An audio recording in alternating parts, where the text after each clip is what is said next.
helps if I pause the music for a little bit. Anyway, how's everyone doing? Oh, shit. You can see my dirty ass desk over here. Anyway, hope everyone's doing good. My camera, wait, you can't hear? You can hear, right? I'm not muted, right?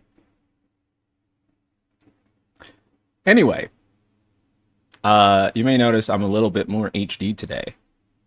The reason I am more HD today than normal is not because I got a new camera, but what actually happened is that I'm using NVIDIA Broadcast, and NVIDIA Broadcast has like these. Oh, you can barely hear me.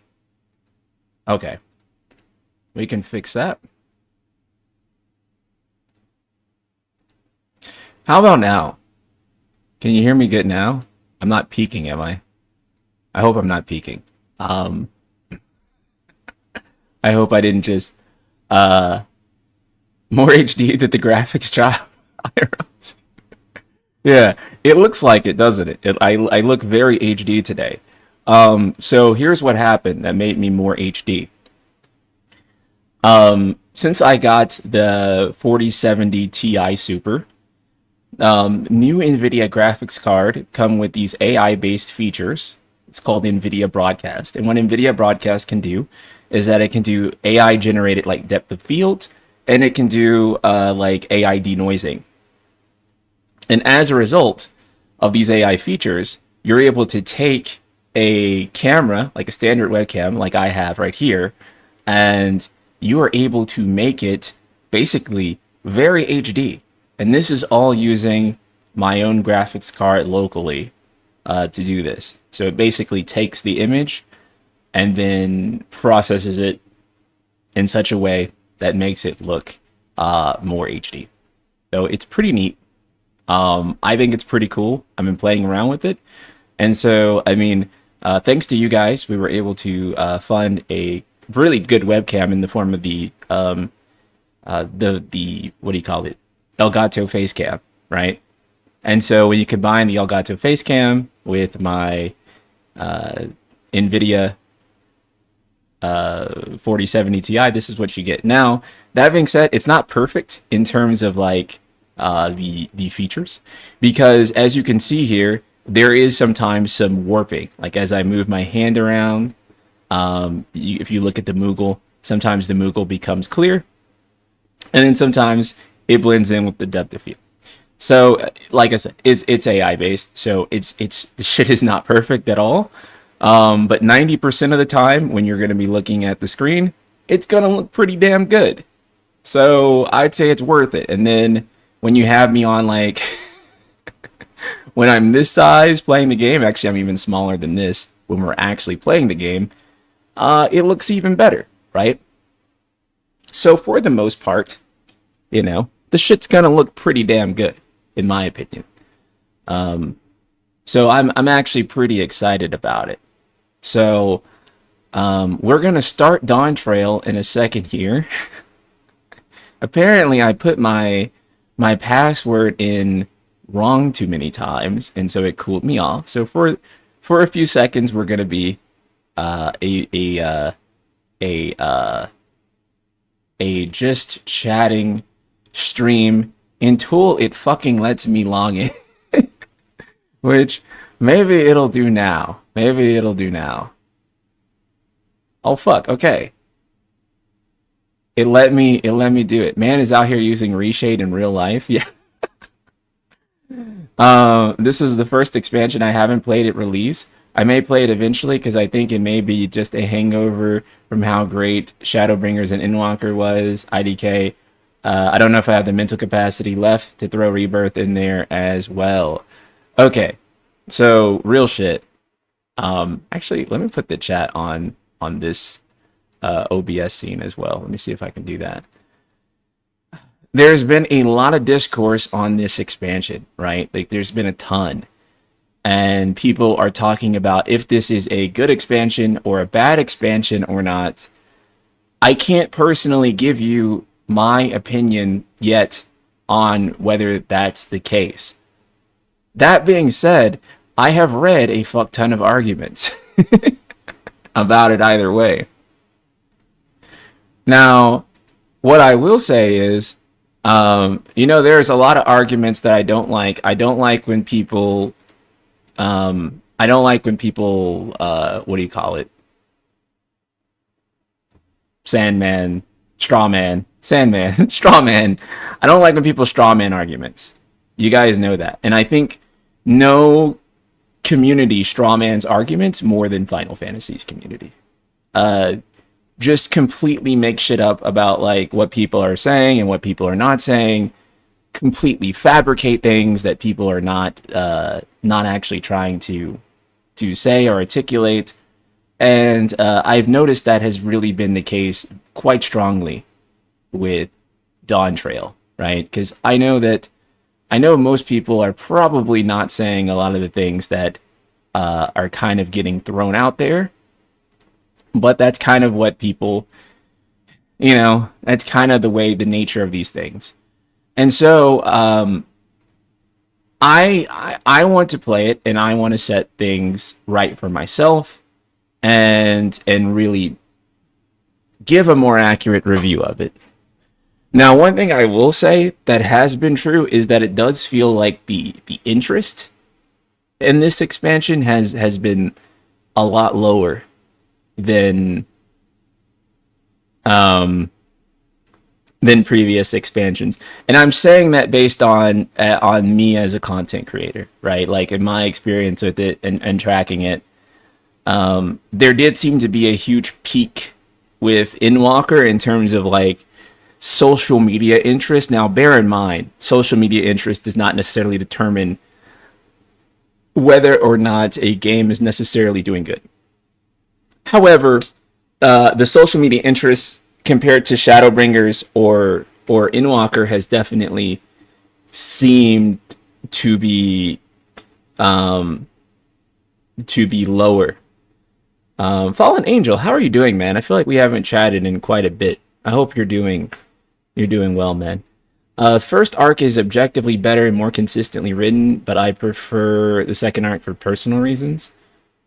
I think people really, because I actually think that a lot of people say that the second arc is better, but I think I have heard that some people say.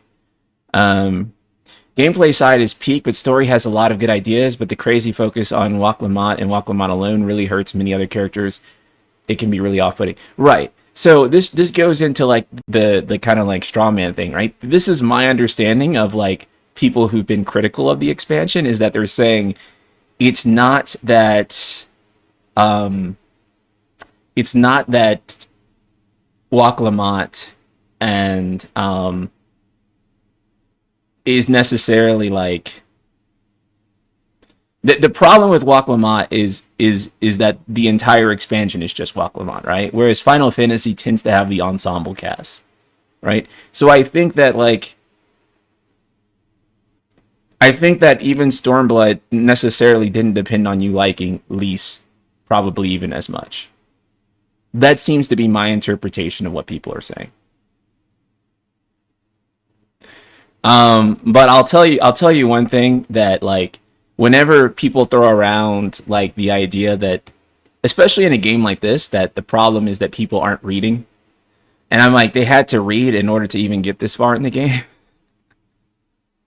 And so I would draw some contention if people had not been reading up to A Realm Reborn through Inwalker and they were really enjoying the game, and then somehow not reading in Dawntrail completely made the experience get lost.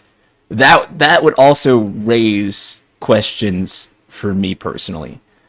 The most disingenuous is Lacomont discourse, people on both sides arguing around the point rather than the point. Yeah.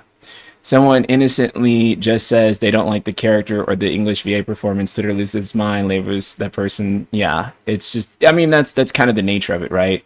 And then it gets even more complicated when there are genuinely people who are, I mean, if you look at like the Metacritic user reviews, there are definitely people who are who are certain labels for sure when it comes to that, and they are definitely raising those types of points. Oh, Jayan, thank you so much. Yeah, and they're definitely raising those types of points, and so it gets even more, complicated to discuss.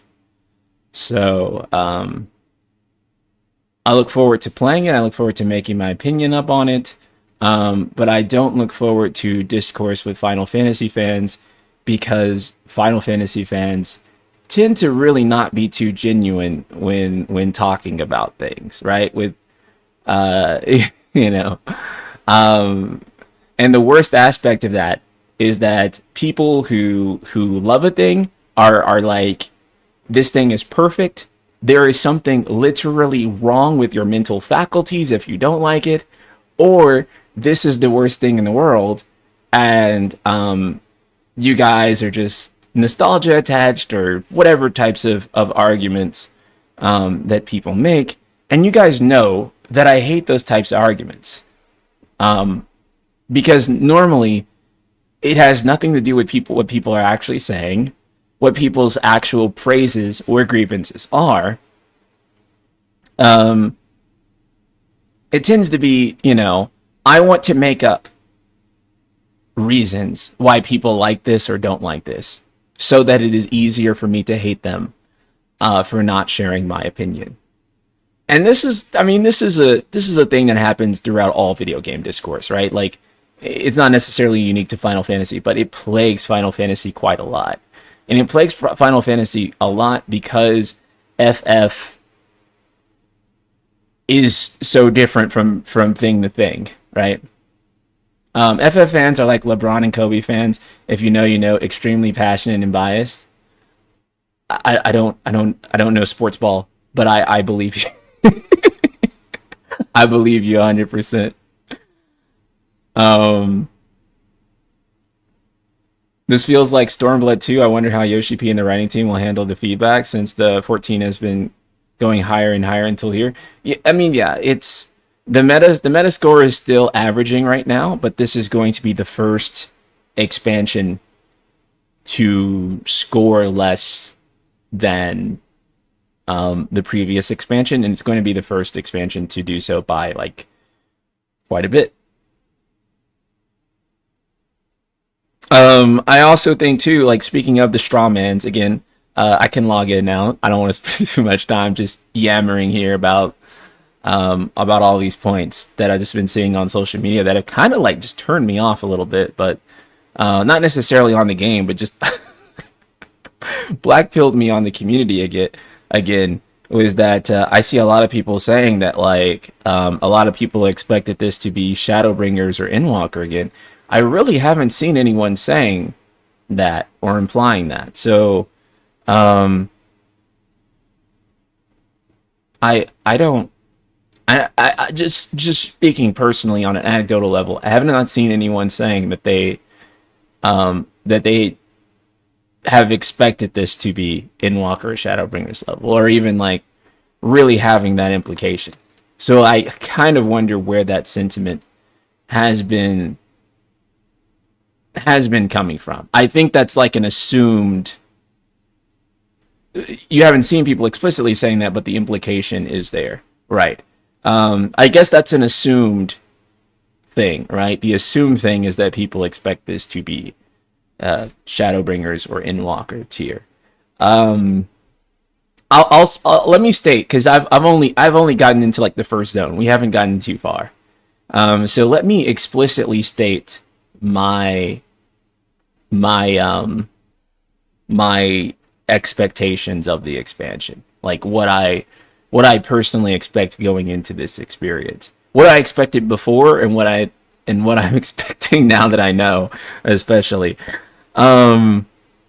I did not expect this to be like Endwalker again or Shadowbringers again, because that's impossible. That logically does not make any sense. You can't start a story at a climax. I don't think that doesn't work. That doesn't work. I don't know. I expected it to be a fresh start. I haven't gotten too far. Right, exactly. I went in here expecting a fresh start. So to my understanding, correct me if I'm wrong, that 7.0 is eventually going to be the new start of Final Fantasy XIV. Well, 6.x, right?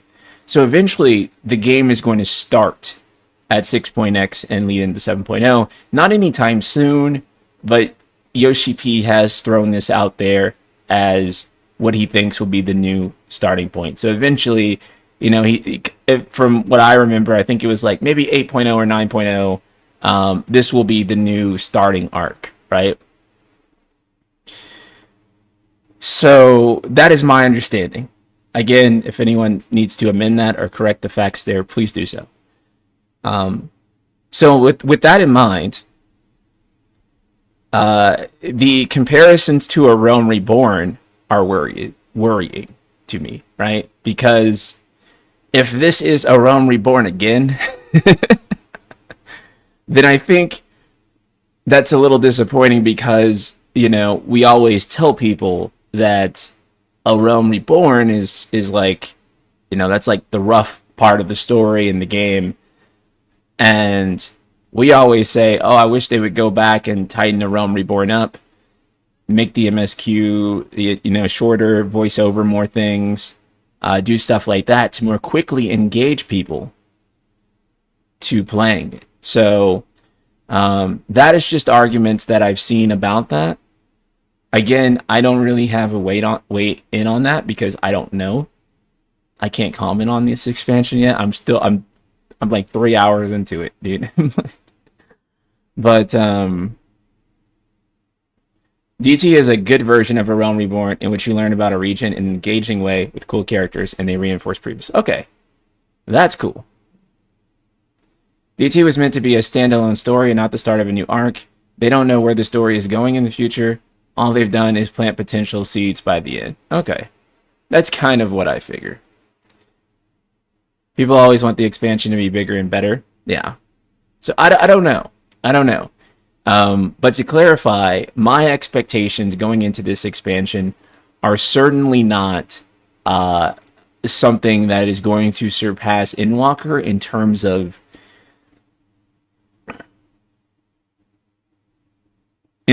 just raw emotion, right? Or something that's going to surpass Shadowbringers necessarily. I think that aside from the introduction to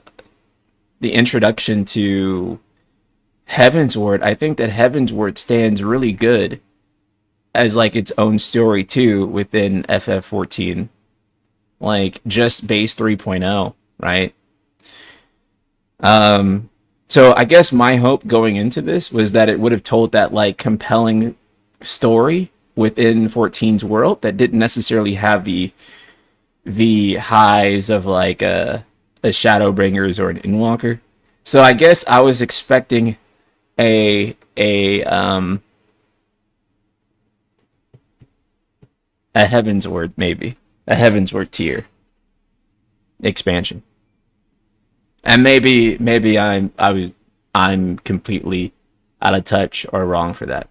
Yoshida did tell people at the media tour there is no 10-year plan, just like there never was with the Hylian Zodiac saga. Not until Shadowbringers did they have a more concrete plan for that. Dawntrail is them planting the seeds and throwing everything at a wall and seeing what sticks and what sticks with the audience to then potentially expand on and begin planning further around. Okay, that makes sense. That makes a lot of sense, and that's kind of, you know, what I'm expecting. I would like to think that there is some loose plan that they have. And they're not just really throwing things, you know, at the wall. And being like, well, fuck it, you know. What I like to compare is the Elpis arc in Endwalker, where you get there 3 Asians and it's get new characters and new plot with no Scions, and you're building up the new plot lines while still capitalize on what exists. Elpis arc and Endwalker proved that they could introduce new characters and new interesting things moving forward, and I feel they delivered on that, especially within the Dawn Serving candidates. I mean, if you want a good example of that, I think Shadowbringers is probably even a better example, a much more clean example that it's harder to refute. Because I think Shadowbringers not only introduced more characters, Shadowbringers introduced an entire new planet in the middle of a story arc, which is actually more technically challenging than what Dawntrail has to do, which is just introducing a new continent, right? So I think that Shadowbringers actually had a tougher challenge ahead of it because I think that introducing a new world in the middle of an arc is actually more difficult than starting over on a new arc with a new world, right? You gotta understand, Shadowbringers is like 4/5 the way through the Heidelin Zodiac Saga. So, basically at the 60 to 80% mark, they introduced a brand new world, and they really successfully told the story. So I think that's like a Fallen Angel. Thank you for the tier 1. Gotta shoot, but stay frosty as always, Ryan. See you and enjoy Dawntrail. Thank you so much. Appreciate you, Fallen Angel.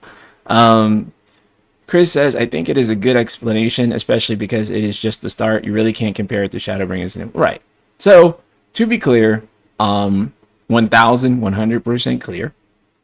I am not going into this thinking like, oh my god, this is not Shadowbringers, dog. They fell off. That's not what's happening here. All right, I think we're going to go ahead and actually start the video game. Give me 1 second here. We're going to actually play the game. Yep.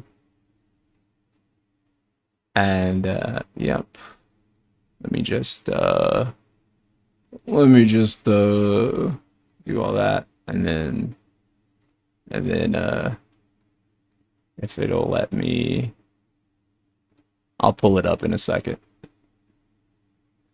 But yeah, so I have what I believe are very leveled expectations of it, and I'm pretty hopeful that it will meet it there. I am wanting to be one of the people that comes out of Dawntrail, really liking it, thinking that, oh, hold on, my bad. Give it a second.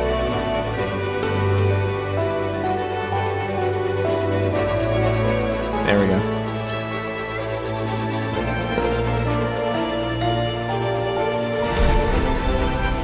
So we'll find out.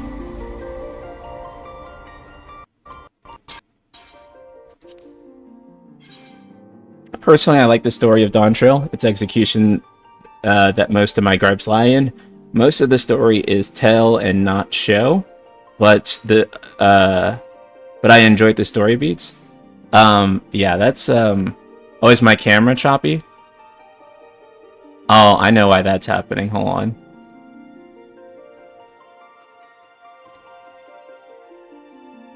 There we go.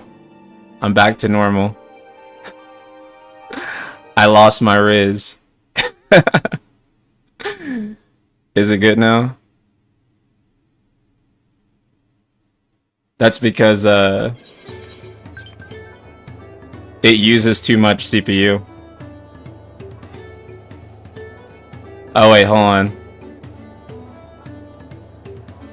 Let's do it this way. I froze for a second. I'll come back. Now I'm mirrored. Hold on. That's the wrong way.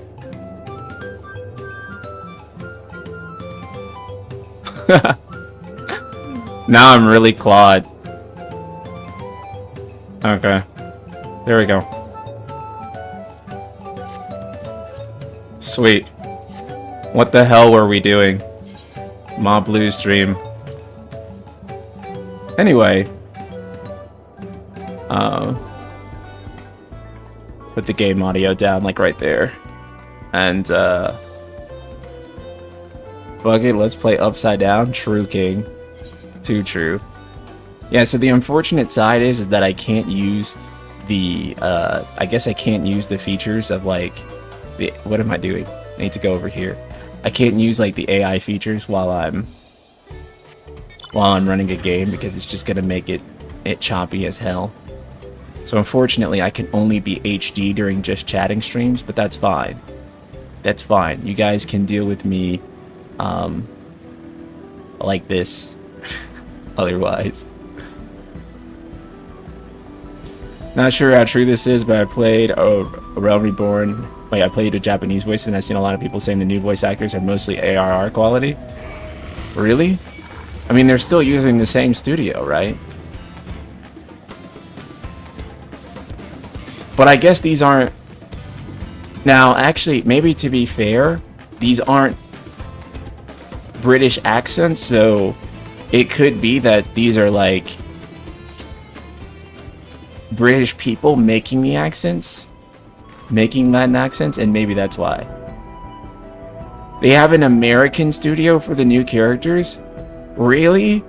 No, bro, what the fuck? Okay, I say this as like, as an American who very much supports our English voice acting industry here.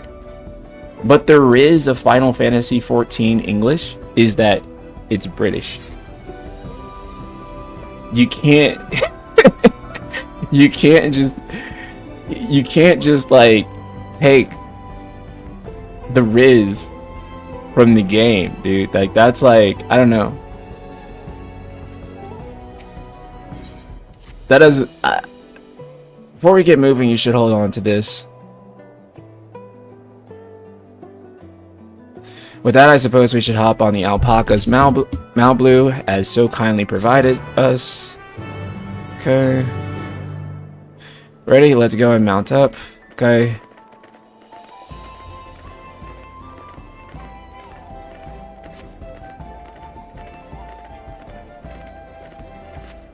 You'll be fine. These ones are accustomed to people.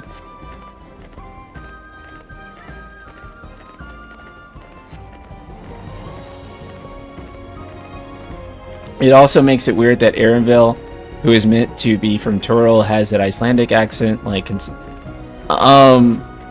you think they made that up? I mean, it's a story. Everything is made up, right? Oh, sure, that mountain is too tall.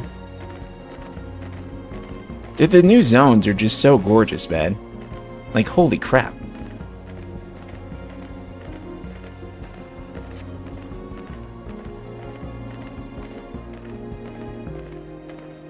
Okay, so it's mostly actual Latino actors? Okay, that's good.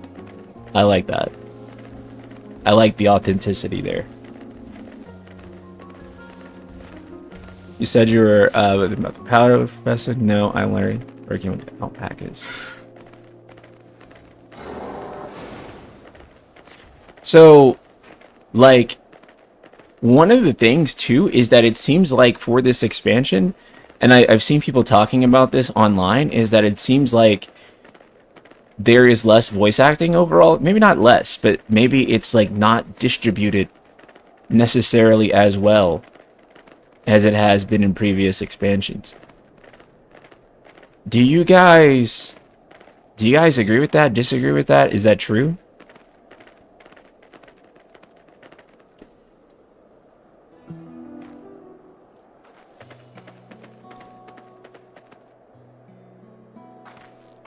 Yoshi P did say that Dawntrail has more voice acted scenes than Endwalker. Okay, so maybe Dawntrail just has like a ton of voice acted scenes like all together, right? Maybe that's what it is. Yeah, there's a weird lack of important things that are not voiced that is jarring. That's so strange. I sent the alpacas and went to Evoku Inn, so we'll start along the main road. We'll return to the village. Speaking of roads, you were adopted by the Dawn Servant, weren't you? Third promise. That I was. Then you perhaps understand I was an orphan too, you see. Tubley took me in. He took in all the ranch hands, actually. All of them? Yes, everyone works hard at their chores, grateful for the opportunity to repay the hedge leader's generosity, yet here I am, the only one wanting to go off and be a merchant. What do you mean by distributed? Like not consistent? Like, maybe like there's like a lot of voice acting in one area but then like you'll go like a stretch of scenes without much. That's what I meant by distribution. Some scenes that should have been VA'd aren't, and random inconsequential scenes get VA'd, but also Wak Lamont makes up the majority of VA'd scenes, has the most lines, and they really want people to like her, which is why the expansion is just missing for some... Right. I mean, that's kind of like, you know, Final Fantasy usually does like ensemble cast too. So it's kind of like, there are a few Final Fantasies where I like every single character, right? But that's okay, because you don't need to play the game and like every single character in an FF usually, right?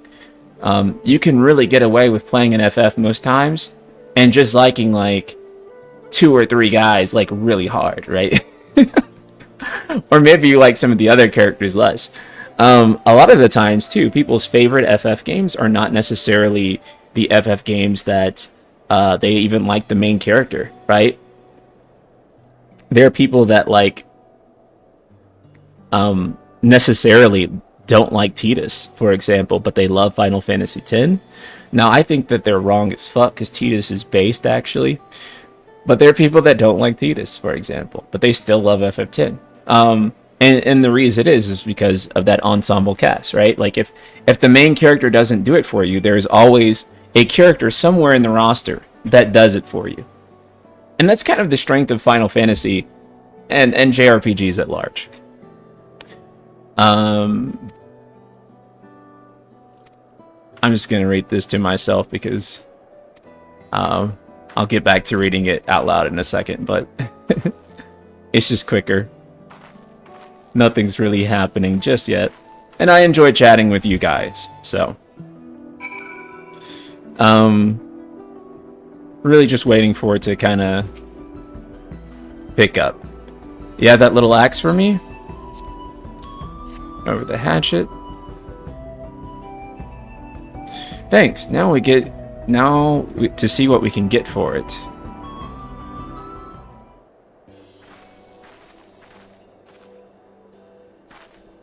You're Miplu, the owner of these fields. I have a mind to trade if you're interested.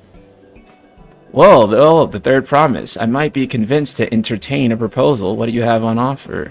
This hatchet, forged by a seasoned artisan, a razor edge of this exceptional tool to will make light of your crops. And then also too, another thing that I've seen people talk about is the questing, right? And you know, there's not like a terrible amount new in the questing, but I think that some people have said that like kind of a combination of like the writing maybe not being there in the questing for them, with the questing kind of just being the same as it always is, that some people feel like it's hitting like a wall for them. What do you guys think about that? Do you find that to be true? A sack of mate leaves is valued at 1 pel in the thousands column, the same price as the hatchet. This thrill would bring us no closer to the mezcal. If I may, Mistress Meeplu, it's harvesting season, is it not? Does the demand for hatchets afford them a higher value? It is indeed the season, which is why I procured an ample batch of tools well in advance. We've missed the window for demand. In that case, we'll have to fall back on connections. Think of it this way. A generous deal will put you in the third's promise's good graces. Surely that's worthy of a consideration. I do not wish to give offense, but I must tell you that I stand with the second promise. His innovations will improve the aspects of our lives, I believe, including farming, and I will no longer have need of hatchets. I assure you, I have nothing but respect for Wak Lamont. That is why I'm prepared to purchase a spare hatchet at a fair price. I suppose it is fair given your reasons, but we ourselves would be no better off for the transaction. How about this then? If we were to help bring in your harvest, would you give us a better deal? As a matter of fact, I would. Until Koana reforms come about, I can always use more hands in the field. Then you can go ahead and add our labor to the bargain. The quest design is as bad as it was in A Realm Reborn, but with the lower stakes, people aren't able to hand wave it away as easily. Quests are still speak to an NPC, walk 3 feet, speak to an NPC for hours. The worst spots sparkly spot on the ground, so I can idle as bar fills, standing still for 5 seconds. That is not a good... Yeah. I think that 8.0 is probably going to have to go hard on, like, redoing the quest design, I think. I think the questing format hasn't changed much since A Realm Reborn. Remember, Endwalker had some stealth and escort mission? This expansion kind of doubled down on that? Right. You can rest it here if you like, Mablu. Ultima and I have mate together. Oh no, I'm helping too. Off to the fields then, and mind you pick the healthy leaves. I'll take 5 good bundles from each of you. Okay, so not everyone agrees with that statement. Okay, that's good to know. Just making sure. I'm just like talking like on some of the discourse and seeing like what you guys think on it. Again, I don't really have a take yet, so I'm just curious on how my community feels about it.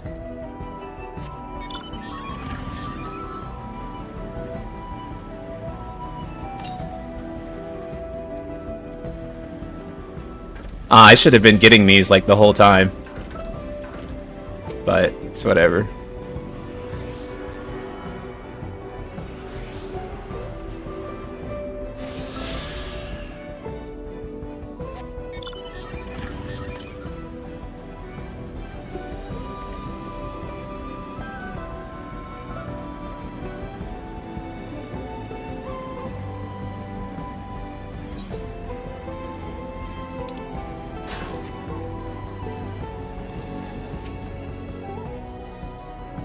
Endwalker had the benefit of just a few interesting solo instances that really changed up gameplay, but I haven't seen much of that at all in Dawntrail. Yeah, Endwalker did have some really cool solo instances. I think that was kind of like maybe really even the strength of Endwalker from a gameplay perspective on the MSQ, right?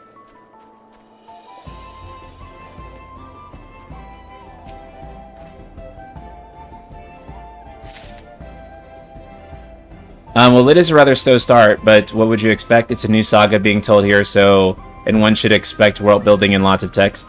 Again, I want to preface my response to this by saying that, like, the start of a new arc is definitely probably not going to have a breakneck speed, right, compared to the last expansions. That much I agree, but I don't think that the only way to do world building is necessarily walls of text, and I don't think that the only way to, you know what I'm saying? Like, I don't necessarily agree with that part. Like, I think that's actually a poor defense. And if I do end up really liking this expansion, that will not be the point that I try to make, because I don't think that's a good point. I think that that's kind of an easily refutable point, right? Because then most people will just say, well, then why do I want to play it? Right? Then there's just other things I can play. That's how you refute that point really easily. And most people would probably just not be interested, right? I also don't think that, like, it's necessarily a requirement for... again, I'm not trying to, like... because I don't know what's in the expansion. I'm just talking about the arguments that people are making in the chat. But, like, I don't think that it's necessarily a requirement for a new arc to be, like, ultimately, like, really slow. How else do you world build then? Well, I mean, you world build the way that any other video game does, right? Like, visual storytelling, actually, Final Fantasy XIV, I feel like they do a lot of good world building in, like, their dungeons with their spectacles and their trial fights too. Shadowbringers had exceptionally good world building in it. That wasn't necessarily just like loads of text and stuff like that. So, do you remember the scene where Tesleen got turned into a Sin Eater? That was world building. That showed you everything that was happening in the world with the Sin Eaters. And they did that in a very well constructed scene early on, right? And it wasn't just like, you know,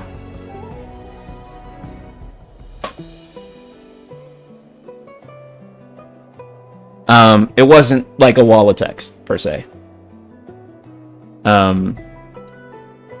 You brought me some leaves then? Let me see.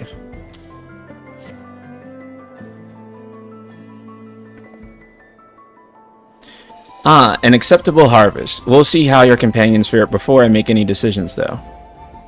Right. Yeah, like I think that's like that's not a good argument to make for Dawntrail. Like, if you're trying to defend it, because if you get stuck arguing with an asshole like me, the first thing I would say, the first thing I would bring up in discourse like that would be like, I would list you like 20 different pieces of media that have like good world building and don't do that, right? So actually, ironically, I think that Final Fantasy XVI's opening has like a lot of fantastic world building in it, right? Like the first 2 hours of Final Fantasy XVI are incredible. In terms of like world building, right? So, I mean, that's like a more recent example of a very specific FF game made by the same team. That did like, I mean, like the way FF16's like introduction builds out that world so fast in like just the first 2 hours, you know what FF16's about. You know about dominance and icons and bearers and being branded and slavery and like the world politics, and you get all of that in 2 hours, but you also get like an incredible gameplay section, right? So again, I don't think that the argument, I just realized the camera I turned the camera off me. So I don't really think that argument is necessarily true. Subtext, thank you so much, dude. Have you really been here almost 2 years? Dude, thank you. You're the best, man. The first guy you mean in Shadowbringers being a sharp contrast from his A Realm Reborn counterpart was great world. Yeah, that was great. Like I think that like Shadowbringers like started like world building like immediately in such like a profoundly interesting way.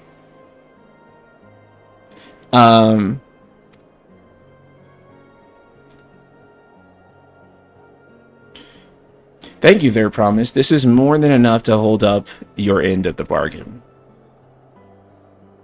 Now it's time to honor mine. After adding the value of your labor to the price of the hatchet, I am prepared to offer you a full sack of our highest grade mate leaves. Premium, mate. Bought at a shop, one sack of leaves would cost no less than 5 pel in the 1,000 column. Then we can bid farewell to this hatchet.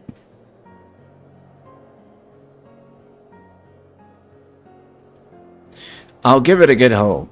Talk of the contest aside, I'm glad we could come to mutually agreeable trade. As am I. All the best with the rest of your harvest. Shadowbringer's world building was on steroids, had the benefit of being led into by the patches and throw wide the gates. That just sparked curiosity and intrigue, right? I think that since 6.x is eventually going to be the new starting point, it would have been really good if maybe in the .x patches, if they could have got some of the Terral stuff going then, but I guess it would have spoiled Dawntrail. You can world build pretty heavily with nuanced character interaction. That is, Annabella's conversation with Elwyn in the bedchambers told us everything about the perspectives people have on dominance. Yeah, I think that like FF16's opening is like a masterclass on how to open a video game. Like an absolute masterclass on like how to open a story. It's probably like one of my favorite openings to a video game. And that's actually kind of saying something, considering I have some other feelings about a lot of the story stuff in the rest of the game. But I think that the opening is like a masterpiece. Mablu, what's wrong? Cammy, what's up? It's as I was saying before, even after everything Tobley's done for me, I'm planning to abandon it all and become a merchant. But then I needed your help for getting a basic rule of trade. How can I expect Tobley to accept my decision then? Have you mentioned your plans to leave? So you intend to go? Have you mentioned your plans to leave? Not exactly. I wanted to prove I could succeed as a peddler before I declared my intentions. I seek to follow in my father's footsteps, but not because he expects it of me. I want to preserve Turtle's peace, and become the Dawn Servant happens to be the best way to do it. You should live a life of your own choosing. I wouldn't be surprised if Tobley held the same opinion, so talk to him. You're right, it's better to find out for sure than worrying over what he might say. Thank you for the advice.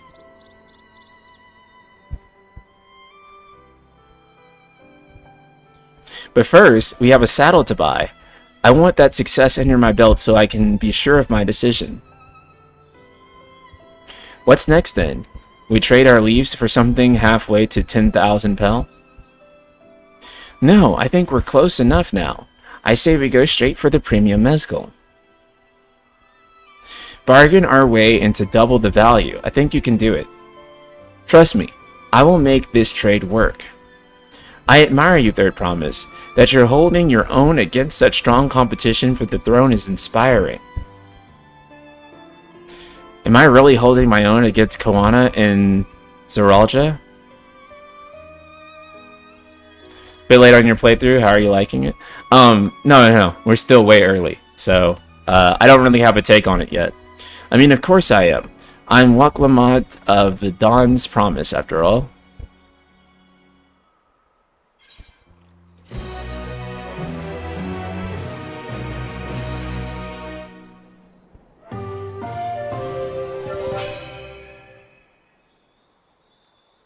Okay, nice.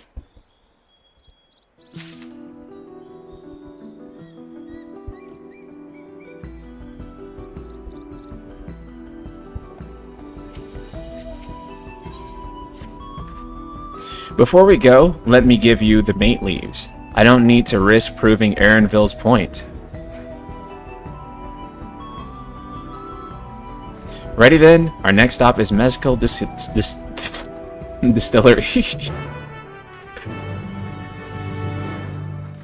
As you guys can tell, whenever I had a good comeback, when I was getting insulted in class, it would not go well because I would stutter.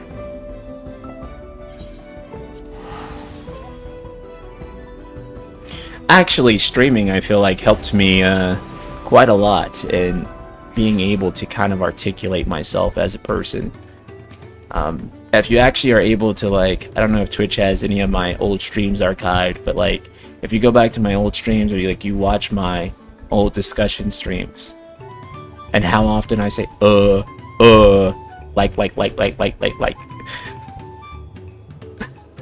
I still do every now and then. But I'm a lot better now. I've become a better communicator, thanks to you guys. So I appreciate that. You've been doing more YouTube stuff lately too, right? I imagine that's helped a lot. Yeah, it has. So actually, like, a lot of my videos nowadays are unscripted unless I still do script, but I script if I'm doing like a review or an analysis or like a breakdown. But for like a lot of news videos, I'm able to just talk, right? And before, when I first started, I wasn't able to do that. I had to script my news videos because I wasn't able to just talk.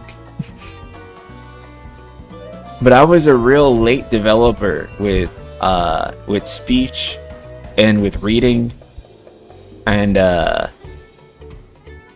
lot of stuff. So this really helped me quite a bit. We'll want to speak with a man by the name of Dobley. Even among his fellow distillers, he's regarded as a master of the craft. Okay. You've grown quite a lot. I still remember some of your videos on YouTube like 3 years ago. Darling, I appreciate that. Thanks for being with me for so long. Yeah, older NSP videos are definitely a different vibe. So I was watching a Thor video, Pirate Software. I was watching like one of his shorts because who doesn't watch his shorts nowadays? And he had this one short that basically said that as you turn like 30, your voice changes a lot. And then he went back and like watched his videos like when he was like 25, and he was like mind blown that that was him. Let me tell you something, chat. My voice has changed a lot throughout the years. I think in the past 2 years specifically, my voice has gotten so much deeper, so like tremendously deeper. And I go back and listen to my voice when I was like 26 or 27. I'm 32 now, and I'm like, how is this the same dude? But it is. It's the same dude. It's me. And I'm just always blown away by it, because I'm just like, man, I can't believe I used to sound like that. But I did. You became a Chad? And maybe it's the muscles, man. Your voice just got swole along with your muscles? Yeah. Maybe so. Maybe so. I like my voice much more now, right? I'm not necessarily a person who can't stand to hear the sound of their own voice, not anymore. Just predicated on the fact that, like, I have to listen to my own voice a lot. That's just kind of the nature of the job. And you hate your own voice at first, and then you actually begin to gain an appreciation of your voice over time. So if any of you are ever considering becoming a content creator, just know that you won't always like hate your voice like that. Eventually you'll be like, yeah, that's how I sound, and I kind of like how I sound. That's what's going to happen as you continue to record content. Subtext, I'm sure you've probably gone through that. I saw an old Versus 13 video and was like, oh wow, his voice is deep. Yeah, I used to talk like this. This is how my voice used to sound. And now I'm like, now I listen to that and I'm like, bro, shut the fuck up, nerd. I listened to content of me like when I was like 20 something, and I'm like, holy fuck, do I want to bully this guy? He is such a nerd. But yeah, your voice changes a lot as you get older, guys. It does. And voice actors will tell you that a lot too. It's kind of why, like, whenever like you guys know, like, when a voice actor reprises their role after like 10 or 20 years and is different, like, it sounds like them but kind of like not at the same time. That's why it happens. And sometimes it happens in just like 5 or 10 years. Look no further than Chris. He's still a great voice actor, but yeah, Vegeta now versus Vegeta Dragon Ball Z is not the same. Did I play this first or Hanu Hanu? I played this first. Now what's this about? Keep it brief if you would. I'm a busy man. We're in the market for a 3-year-old jug of premium mezcal, assuming you have any on hand, that is. Ah, an excellent choice. I must warn you though, it doesn't come cheap. We don't have Pel, but we can offer a sack of mate leaves in exchange. It's top grade stuff like the mezcal. No deal. Mate leaves are all well and good, but I don't have any use for them. Sora's voice actor? Yeah, honestly. He still does a great job for like what it's worth, but it's pretty tough for him to continue voicing Sora at that age because of Sora's pitch. No deal, just like that? Still, I'd hate to send you away empty-handed, so why don't we sit and chat a while over a cup of mezcal? Now the real bargaining begins. Which of our cards do you want to play first? The Hobos Chief's distaste for a strong drink, Godly Invitation, the monsters in the great Diego Fields. I have no idea.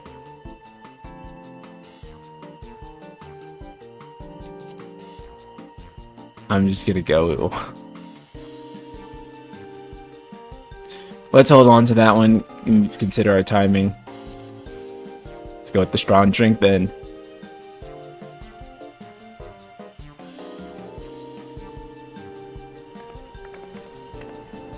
I appreciate your hospitality, but I'm afraid I can't hold my drink.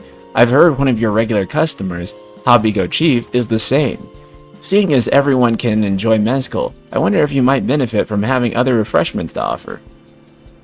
Something like mate tea, for instance, and brewed from the finest leaves, of course. Ah, you're right. You're absolutely right. I had noticed a growing reluctance on the part of my Hobingo friend, but I did not realize I myself was to blame. I must endeavor to be a better host. Still, even with the added value in mind, no.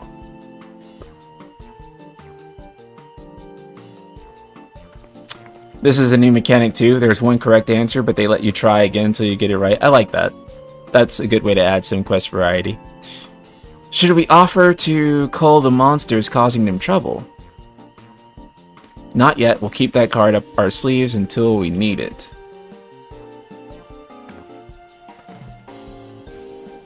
As I expect, you're aware, the rite of succession is currently taking place. That's why the third promise has graced us with her presence. When the contest is decided, the subsequent ascension ceremony and banquet will be a prestigious affair. If your mezcal were to be served there, it would bring your distillery immeasurable fame. Wait, could it be that your rumored invitation to the palace is to discuss that very possibility? As a matter of fact, yes. I must admit I'm reeling from the abruptness of it all. It would be a great honor and opportunity if I could secure the deal. Well, I think your exceptional mezcal would speak for itself. That said, there's no such thing as being too prepared, and first impressions last. You'll want to wear your very best when you walk into the... It would be such a shame to miss this chance of a lifetime simply for want of proper garments. Bro said, you do not got that shit on. That it would. Are you saying you have garments to offer? Something ideal for court? We have no garments on hand, I'm afraid, but we can provide you with the next best thing, an introduction to a weaver.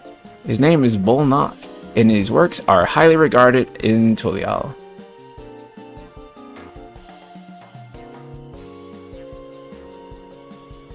As a supporter of Lamont and keen observer of palace politics, he will doubtless be happy to guide you in the selection of an outfit to fit this golden occasion. This is certainly a tempting proposal, and one which I like to take full advantage, but the scales still aren't quite balancing.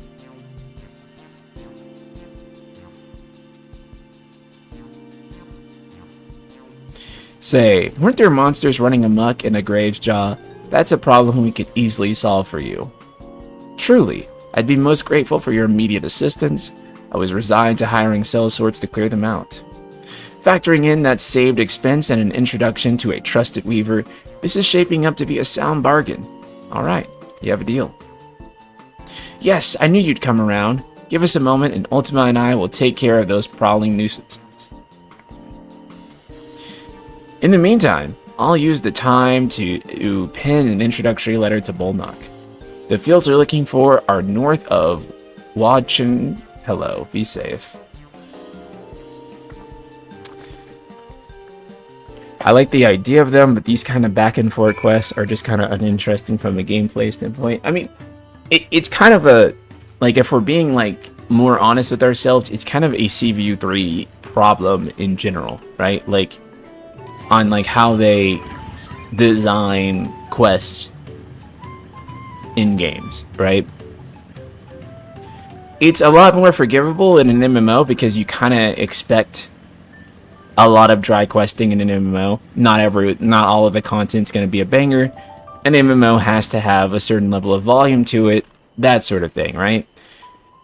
But 16 also had a lot of issues with that too, where it was very much point A, point B, point C, and you do that in a circle, and that's the structure of the questing, right? Back and forth questing is the thing in all open world games, not only MMOs. Right, I think that some do it better though. Some do it tremendously better than others do, right?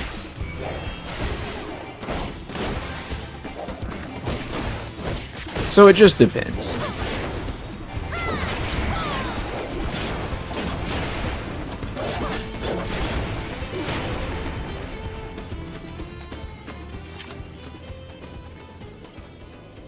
Like if you look at it, say popular online games like Genshin, you can stuff. Yeah, yeah.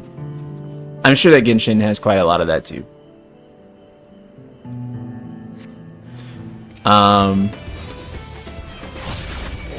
So I mean that's fair to say, but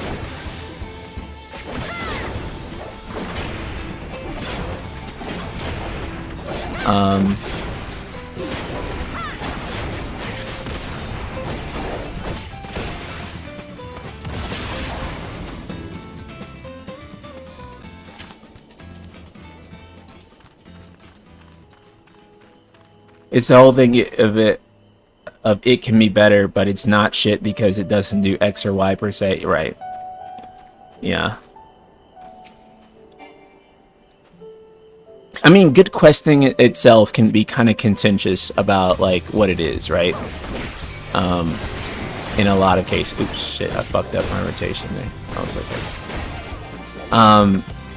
And the reason is because, in part, I think a lot of people will be kind of. I do think a lot of people are kind of what's the word? Disingenuous about questing and talking about game design stuff in general. Like, for example, when people kind of argue that, like, you know, Soulsborne games are just dodge and attack. I mean, yeah, kinda, but, like, that doesn't mean that, like, every game with dodge and attack is good, and doesn't mean that this game is bad because of how it is, right? Like, you know. Ironically, and maybe this is just the nature of short-form content, right? Like, I feel like YouTube has unironically become a great place for me to actually talk about these things, or Twitch even, or any type of live stream or video format. And then what I hate even more is that, you know, whatever gets said on here by people on like YouTube or on Twitch or anything like that, it typically gets clipped out of context, or it typically gets dumbed down into like 280 characters and doesn't have the nuance, and is written by someone who will live with their who will live in like their grandma's basement until, you know, until they're like 40. But like more or less, right? It's really tough. You can't like really have like good conversations about most stuff, and so it'll kind of get boiled down to the most disingenuous discourse ever, right? And I hate that, because I wish we could just have good, productive conversation without it being that. But that tends to be how it is. Bit reaction, that's funny. I don't mind this quest structure as long as the story's interesting. This expansion has been a blast because of the exceptional fight. That's what I've been told. I'm really looking forward to that too. Thank you, but truth be told, I'm just a ranch hand now. I'm just a ranch hand for now. Should I ever become a proper merchant though, I'll be back to strike more deals with you.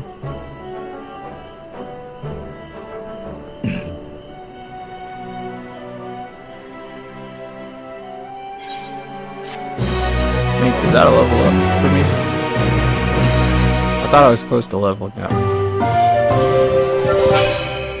The way the game dresses things up, so to speak, matters. The quest design is largely unchanged from Moroni Born, besides a few attempts to diversify the gameplay, which we should have more of.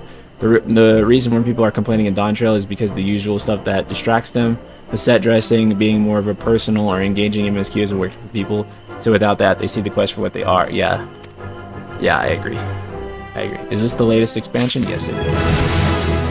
With the graphics update. Okay, I did level up. Yay! Level 91. Even at the palace, I don't think I've held a 10,000 pel jug of anything before. My hands won't stop shaking. Here, you better hold on to it until we get to the saddle maker. Can you imagine if we dropped it and had to start all over again? Luckily, Havli's place is not far. We just need to head across the plaza.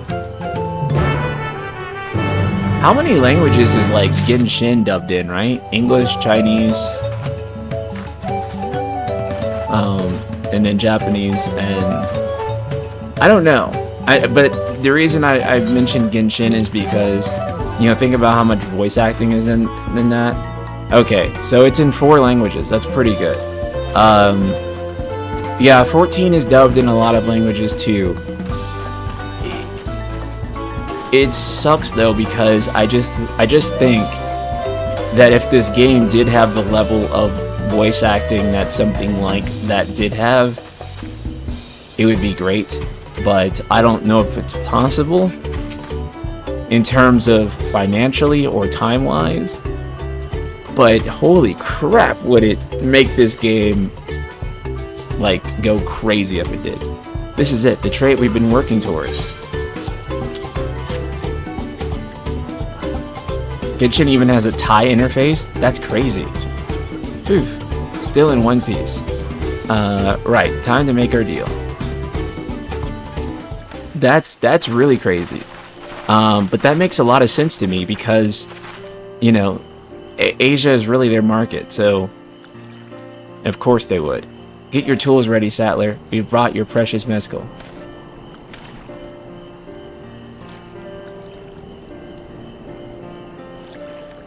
I was hearing actually too that China's PC market is going insane right now. Like PC gaming in China is huge. And like the thing that blew me away of the most is that not only is PC gaming in China huge right now, they're actually buying full premium single player games. So it's not just like, oh, PC gaming in China is going crazy because people are just playing like Genshin. No, they're actually playing like premium AAA video games. So the gaming market in Asia is like blowing up, and PC and mobile is like really like where it's happening. So yeah, PC is kind of underrated actually in terms of like well, by North American console fans, but PC in the global market is pretty what do you think of Dawntrail so far? I don't have anything to think of it thus far, Ashton. It's kind of just been this. It's kind of just been this for the current duration. So, but this is only like I'm maybe a total of 4 or 5 hours in. So, I don't have enough yet to decide. Trade is a fair one. I'll craft your saddle, third promise. Great. Stay and wait if you like. I'll have the requisite materials, so this won't take long.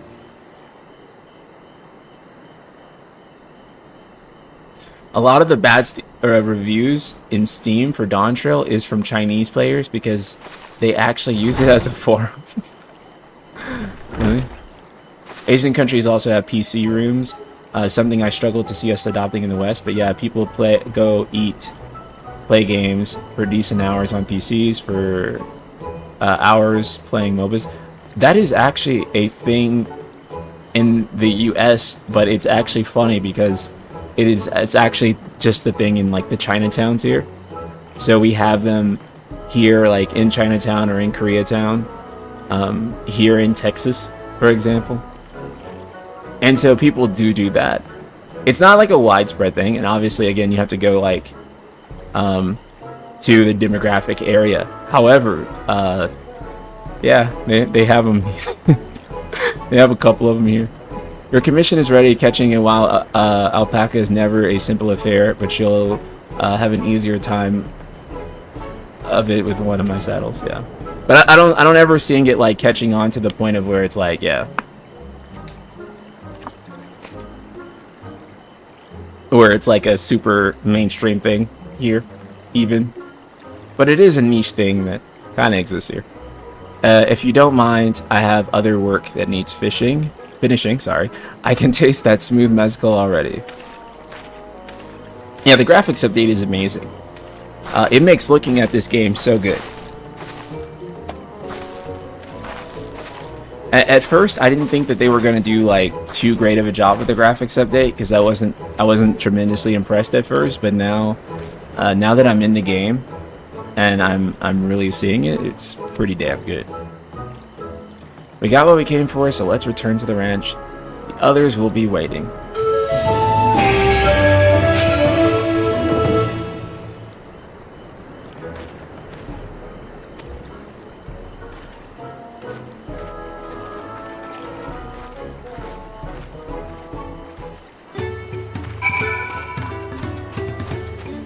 Yeah, I mean, the game looks nicer even in the old zones, but when you get to Dawntrail zones, like Dawntrail specific zones, and you see the foliage, and you see, like, how well, like, some of the rocks and the dirt and the cliffs are rendered, it really hits you how much work really went into making this expansion as visually appealing as possible, and it works. This game looks amazing on ultra-wide, I know. Thanks to my new ultra-wide monitor. Oh, it's over here.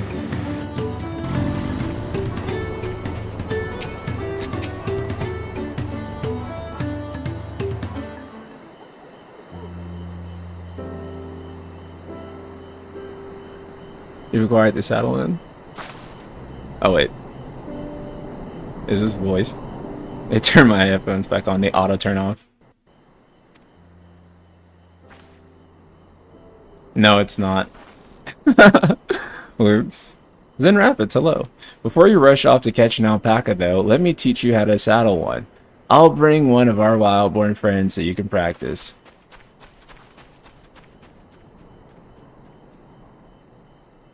I mean, visually speaking, yeah, it's hard to deny that these are the best zones. I would have loved to have seen like what Shadowbringers or Stormblood's zones would have looked like made with this visual fidelity. Does anyone know if they're actually going to go back and update some of the old zones and stuff? Because I remember them saying that not everything is going to have updated graphics from the start. So I don't know if they're actually going to touch any of the old zones or not. They said they would slowly. Okay. Great sunken gods, I did it.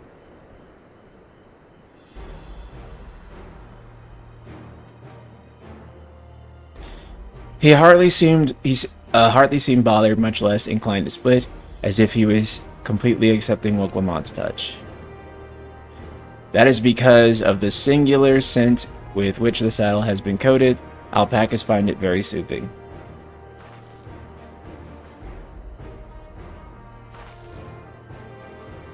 You know, I've never taken a good long look at one of you before, but you're actually kind of cute. Uh-huh. You're only now noticing that? Zoroja, he's back. Graphics updates are supposed to come in the patches? Okay, cool. They'll be updating it region-based? Okay, that's good, because I really want to see more of these new graphics come to the old parts of the game. That alpaca he's brought, is it just me or is it glowing? I've heard tales of such a beast. They say the golden alpaca lives a solitary existence deep in the valley where it shuns the company of both man and its own kind.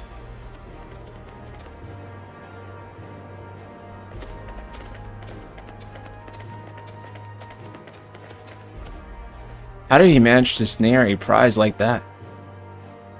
A beast knows it's better. Faced with overwhelming strength, it will yield rather than risk death. An apt illusion of how greatly the power of the first promise exceeds yours, Woklamont. Strength alone won't win him our father's throne. I'll be the one to find the golden city, and then Taral can remain at peace. An everlasting desire for peace can only be forged in the fires of war. To unite as one, the people must be taught. They must suffer the horror and the hopelessness firsthand. Exhaustion from prolonged conflict, the wages of war's merciless nature.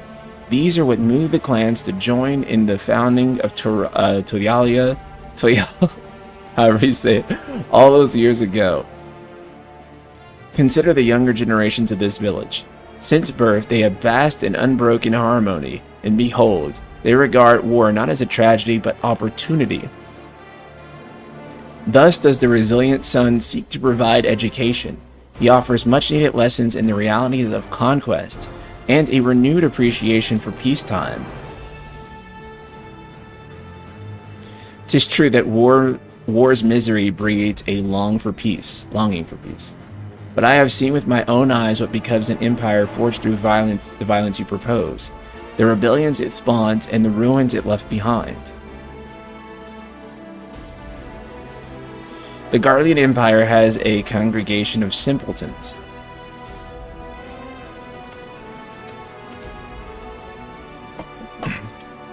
The oppressed fought back against their oppressors, as well they should. Men are not beasts. Only a fool would seek to rule over all with the threat of force alone. This is why Gul Jaja did not elevate the Mamulja while he treated all the clans with equal respect. However, the first promise has his gaze fixed upon more distant horizons. He would not unite only Toyal, but the star in its entirety. What? Why? I need not explain myself to you.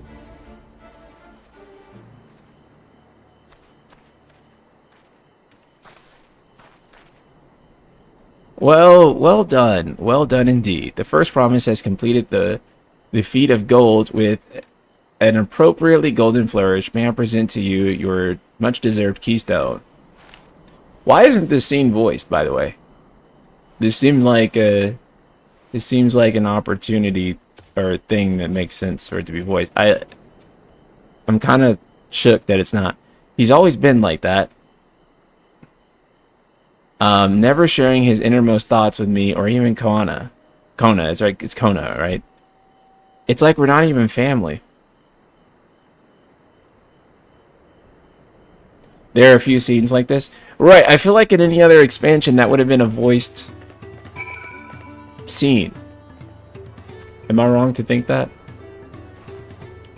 I'll ponder Zoralja and his mysteries later. Right now, I need to think about finishing the feat of gold. I have my saddle, I've practiced how to use it, so I lead to where the wild alpacas roam. The valley of Orankana is northwest of here. Come on, everyone, even if we can't enter ourselves, we can see Waklamat on her hunt.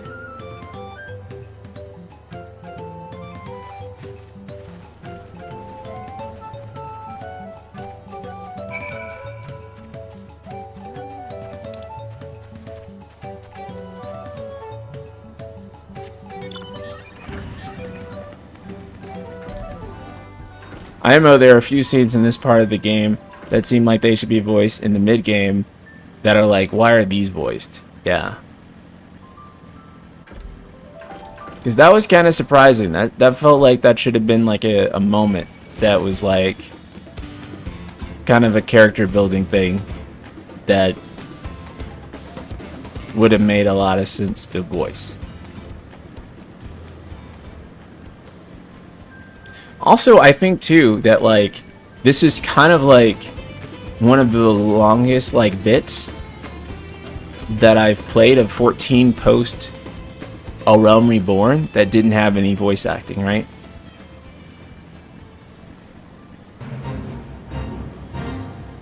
Like this bit right here.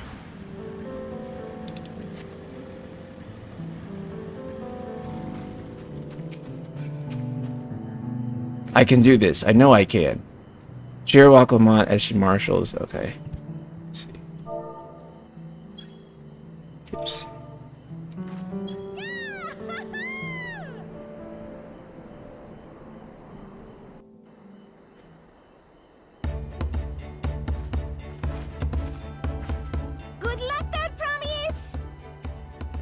Thanks. I'll need it. Wait, why the fuck is this voice? Okay. Truth be told, still not sure about alpacas. I'd rather not go near one if I can help it. But if I'm to rule this nation, then I'll need to learn how to live with them. Tural is their home too.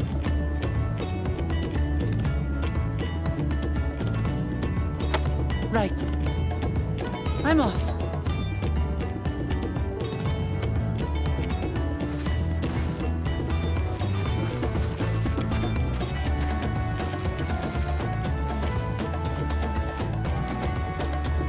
So, shall we head back to the ranch, or...?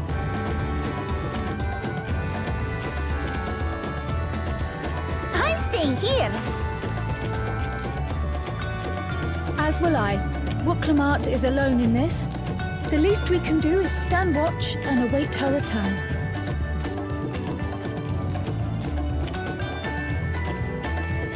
Is that Aranzo? Yes. It may be a while yet. Help me pitch the tent.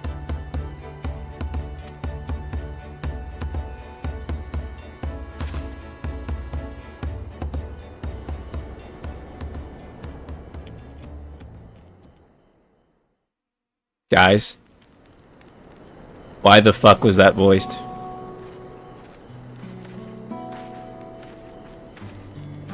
Trust a gleaner to come prepared for anything. What's a gleaner? Someone whose job it is to travel the world and procure uncommon things for their employers. Erenville specializes in finding animals, I believe.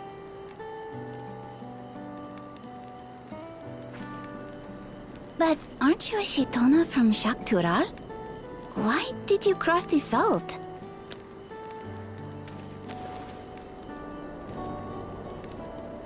When I was much younger, the thought of leaving Tural never even occurred to me. But then, some years ago, my mentor tasked me with a difficult hunt. Something I could never find, she said, so long as I clung to the familiar. She suggested that I leave home, leave Tural, and join the Gleaners of Sharlian. As one of their number, I could experience the world, immerse myself in myriad cultures and customs, see the many faces of nature. And once I had learned what is truly important, I would find that which I seek. My younger self took those words to heart, and off I went to become a gleaner. Her words alone moved you to leave behind everything you'd ever known? You must have great respect for your mentor. As it happens, gleaner work was much to my liking, and I all but forgot why I had pursued it in the first place. Yet, events conspired to put me back on the trail I'd abandoned. I love him. Wait, are you By the saying way. you were tasked with finding the City of Gold? I was. And though my hunt is now entangled with the right of succession, I mean to see it through. Well then, I understand completely. We all have our reasons for seeking the Golden City. Which is all the more reason for us to work together. Just so.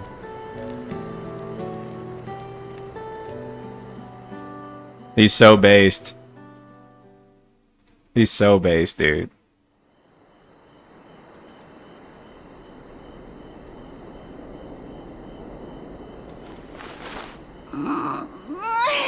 She should have been back by now.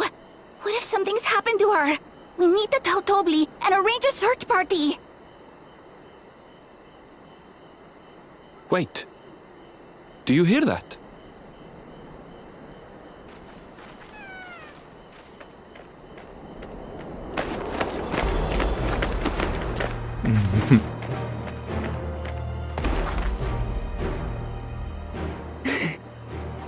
did it!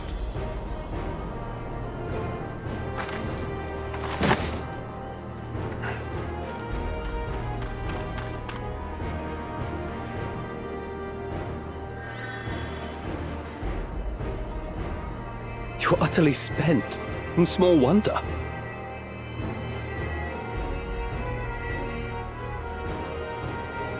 Well done, Third Promise. The ranch isn't going anywhere. Take a rest in the tent.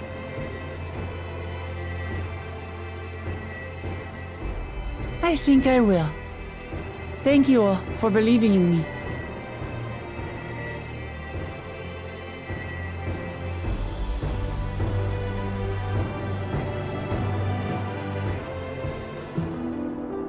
Nice. Okay, hold on. Let me grab some water real quick. One sec.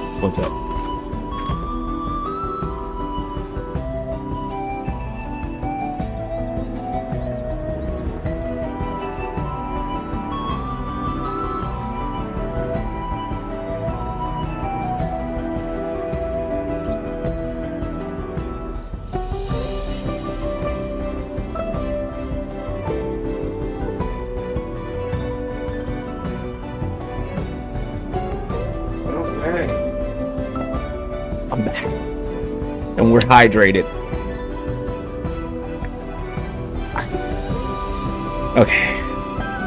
Good shit. Okay.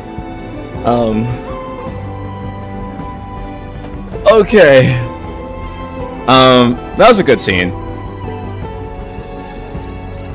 But yeah, let's just continue on. I'm so relieved that their promise came back to us safely. And the alpaca she tamed is a healthy looking beast. Surely this will be enough to satisfy the feet of gold. Just give me some silver pieces. I love the quest completion on this one. I don't think 14 has a single bad quest completion noise. I'm out of breath.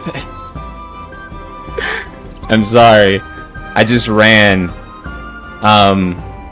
down a flight of stairs and ran back. So if I sound short of breath, that's why. Webcam still seems a bit unsteady on her feet, hardly surprising after she spent the night chasing alpacas. You know what will melt away fatigue like magic though? Mate tea. I'll run to the ranch and get a pot of brewing. That way you can take your time and the tea will be ready when you arrive. The SHB one's the best, but the SHB everything is the best. As Mablu so wisely suggested, we shall set a slower pace for our exhausted third promise.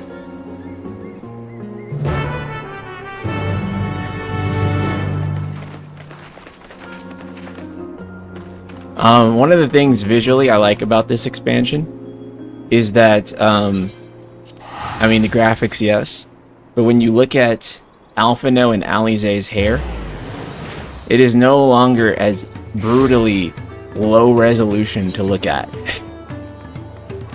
Because before, whenever the camera would zoom in on Alphino's hair or Alize's hair, it was one of the hairs in the hairstyles in the game that like the bangs or whatever would be so low resolution it would basically slice your eyes open when you saw it. It was really gnarly to look at whenever the camera got close. But they look so much better now. Their hair looks good.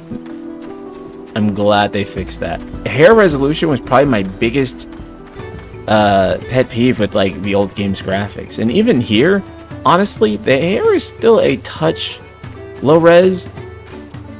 It's not as good as it can be, but it's no longer like bothering me. And for most camera angles on most characters, on most hairstyles, it's fine. Sometimes the camera can zoom in and it will be like a little brutally low res, but like 90% of the time now, the hair looks good in the game. Came back ahead of the others, did you? I should hurry along with the tea. Then, Lamont can't be that far behind. It's no longer cooked spaghetti, yeah. I switched from YouTube to Twitch, The bitrate is so low compared to YouTube. YouTube is not 60 FPS, I think. Really? The bitrate is low on Twitch? Really? Or is it low on YouTube? I see you've become more comfortable around our fuzzy friends. Watching this one taught me a lot about alpacas, what grasses, fruits they eat, what sounds they react to, and their adorable little quirks. I guess I've grown fond of them. Welcome back, Third Promise. Accomplished the feat of gold, have you?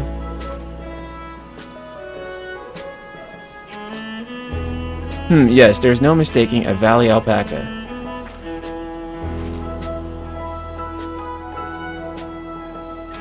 I commend you on your success, well done. Oh, it gets better after a success? Okay, so it's good on both. It's good on both platforms. Okay, good to know. Yes, we did it.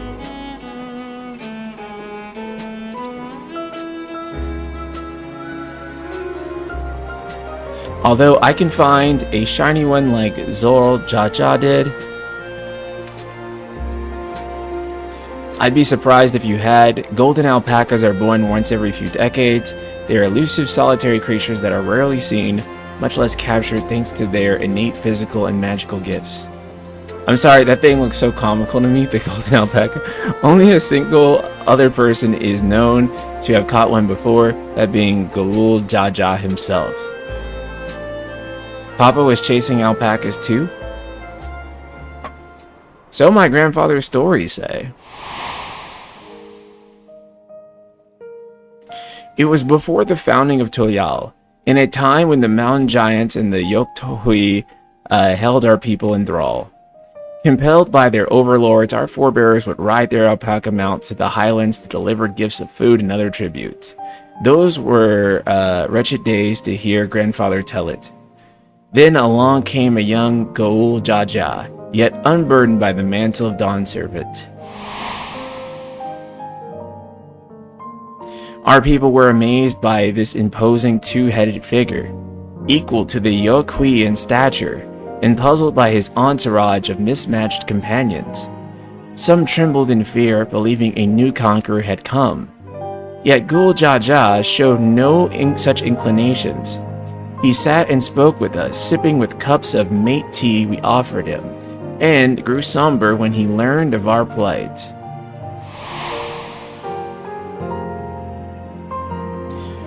None could have anticipated what their visitor decided to do next. Galul Jaja ascended the cliffs to face the giants, and freed Pelu Pelu from the Yorkui's subjugation. He then turned an appraising eye upon our riders, and proposed we take to the road to peddle our beverages. The suggestion seemed obvious for one who traveled as he did, intent on fostering amity between the clans.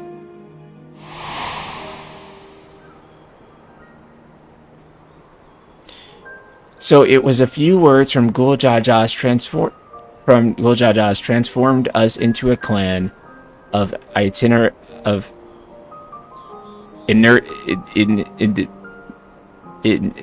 what's that word? Merchants. Eternate? I don't speak English, bro. I've heard the bond Papa forged with the Pelu Pelu spoken of in that way before. The saga is not so detailed.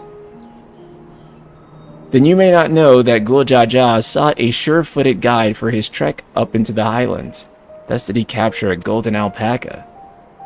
So my brother and my father caught the rarest of creatures, while an ordinary one was the best I could manage.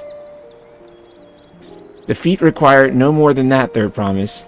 You brought back a perfectly wonderful beast. Mablu's right. You're a perfectly wonderful beast. If anyone's ordinary, it's me. Teen rent? Okay. I don't have that one in my vocab. Not only did you accomplish the feat of gold, you also made many trades and brought joy to many people in true Pelu Pelu fashion. I sorely doubt your sibling could have achieved the same results. Oh, is that a FF11 reference, Darlik? That's nice. You should be proud of the accomplishments which earn you your keystone.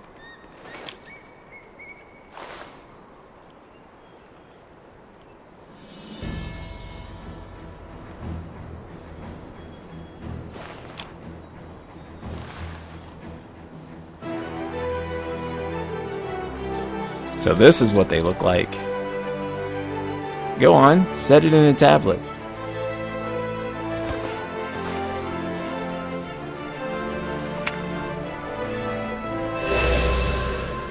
This also feels like it should have been voiced. Pink Starburst? Yeah. A perfect fit. That leaves 6 more.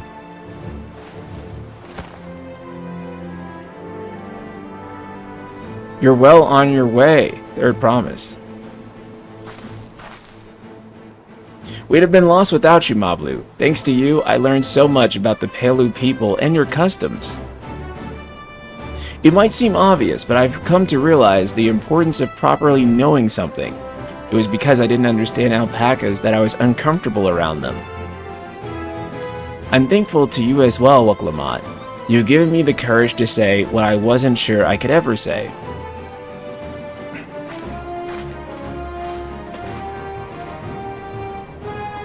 Tabli, I want to leave the ranch and become a merchant. I appreciate everything you've done for me, and I've loved every moment of caring for the alpacas. But this is something I need to do. I need to walk my own path and make my own trades.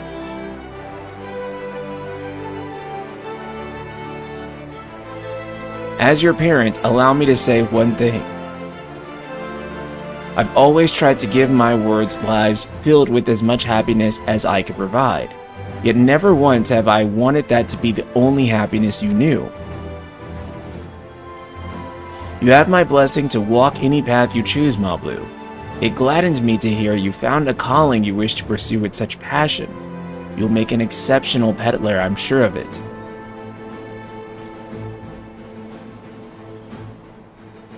Thank you, Tabli. What did I tell you, Mablu?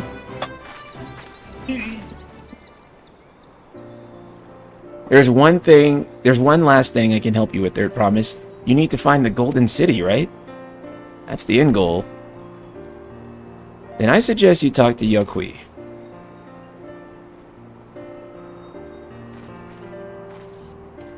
They once ruled over far more than just Urkopacha and the Pelu Pelu. 1,000 years ago, they were the overlords of Yogg-Toral and all of its peoples. During that era, the Pelu Pelu were commanded to search for a city of gold. They scoured every corner of the continent, but never found any trace of that fabled place. But if they didn't find anything, what could the Yokui have to tell us? They may not have found it, but the fact that they thought to look for it at all makes me curious. There's perhaps value in delving into how the legend originated.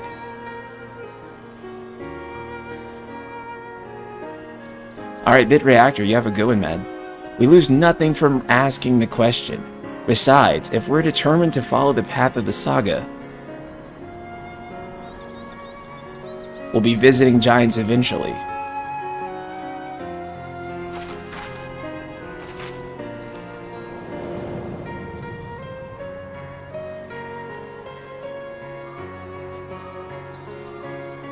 Fix my camera like that. There we go. Perfect. Oh, Kryl, I have a question I've been meaning to ask. Since we finished with the feat, where did you acquire that earring? My earring? Do you recognize it? Yes, pieces just like it first became fashionable in Yogg-Toral around 20 years ago. Since then, it's become common to wear one as a charm for safe travel. 20 years ago, right about the time my grandfather made his journey. Yet the Dawn Servant implied the earring was connected to the Golden City in some way. Surely there was more to its significance than simple fashion. Of course, they start mowing outside right now.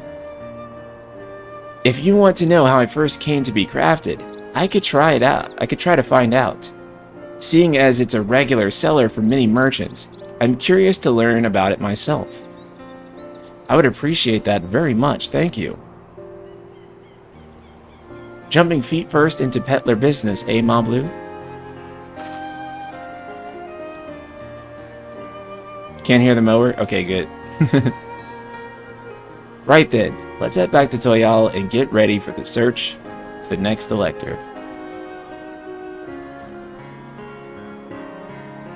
Farewell for now, and thanks for all your help.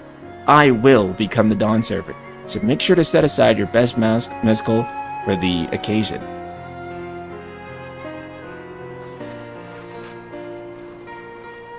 Your character looks great. Oh, thank you. And I'm not even using her glam. In her glam, she looks even better. She has a fearsome opponent in that brother of hers. He even bought a golden alpaca to heal. But you've heard Zoral Jah's supporters talk. They might see opportunity in his expansionist ambitions, but they find the man intimidating and terrifying even. Whereas I've grown to love Wak Lamat. Everyone she meets will come to love her too, and that's why she'll win the throne.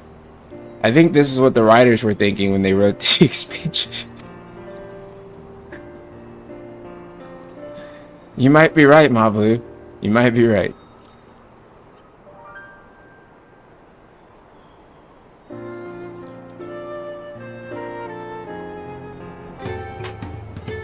That would have been good to voice, especially for saving our voice. I feel like in any other expansions that would have been voiced, right? It feels good to have the feet of gold safely under our belt, even if my victory pales beside Zoral Jah and his shiny gold alpaca. I know I shouldn't let it bother me, and gods know you've all been so supportive, but I want to be strong, or otherwise, like my brothers, to be a promise that other people respect. Which is not likely if I stand here carrying on about things. Let's move on. Back to with us. The contest has hardly begun. Okay. We'll just teleport there. This really makes me wonder the other two projects that CS3 is working on. Well, we know one is Fantasian, right? So Fantasian is a project that they're working on. And then the other thing is, who the fuck knows? Oh, I got some frame dipping there. I don't know what happened. But it fixed itself.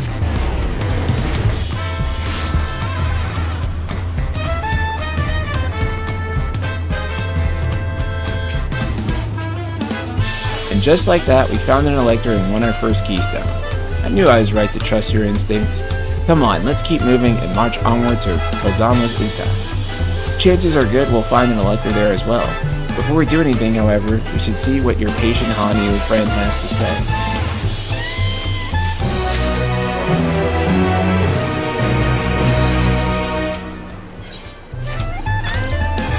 I've been quite content waiting here on the third promise's coin, but it seems you're ready to ask questions now. So what is it you'd like to know? The route to Okhanu, we go south through the Arch of the Dawn, then follow the road which runs alongside the Kozama Uka River, is that right? It is. Be warned, however. My brethren tell me the recent storm has rendered the path muddier than usual. The footing is quite poor in some parts. Far worse was the destruction visited upon our homes, though. Houses were torn apart, and several people were injured if not killed.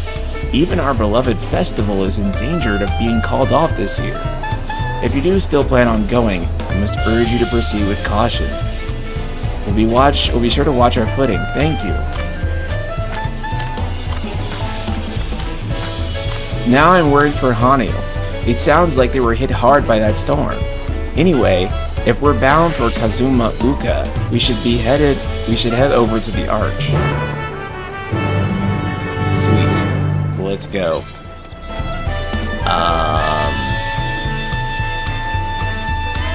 Actually, oh wait, oh shit. Yeah, we'll just walk there. It's fine. They said it was 2 new games though, or am I tripping?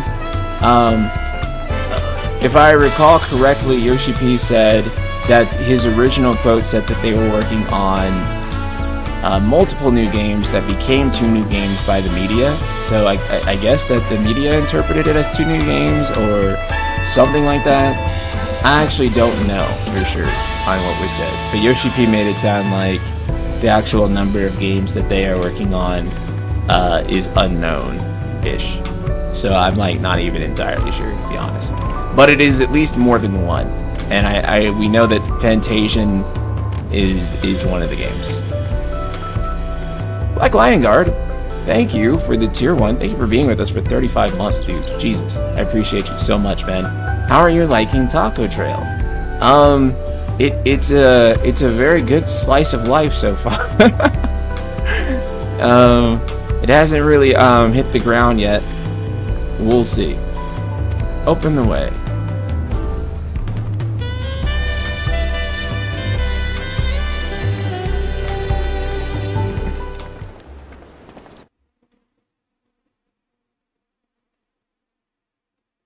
We'll see. We'll see how it goes. Kino is served. Not yet. Not yet. Kosamauka. We have not entered Land of Kino Rainbow yet. Terraces. It commands the gaze of all who visit without fail. The many-colored marvel. An endless torrent of water cascades over sheer cliffs to shape the wetlands below. To its relentless flow, all life must yield. Together with Wuklamat, we proceeded along the marshy trail, a road upon which the Dawn Serpent and his comrades once traveled.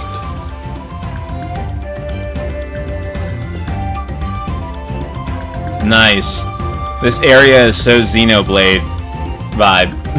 Like the way those rocks are, I don't know. Feels very Xeno to me.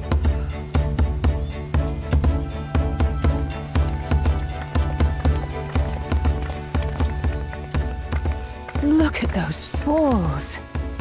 Even from this distance, you can feel the weight of that water. The Isle of Ham was impressive, but as you can see, Tulihiola is not one for natural wonders.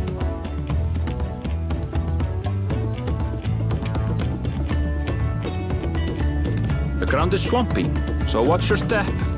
You wouldn't want to fall into a bog. I won't. I told you I've been here before. Come on. Okanu isn't much farther.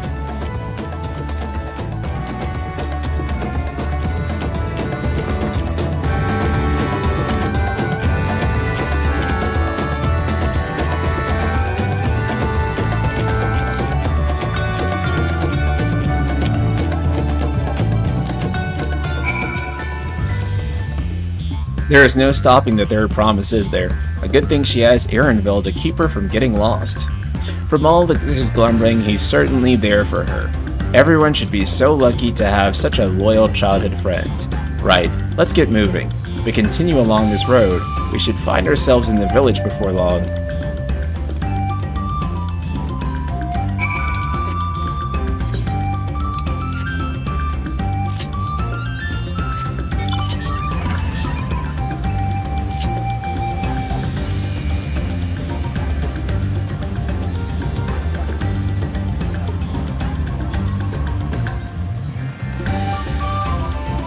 Oh, dude, this is pretty beautiful, actually. Jesus.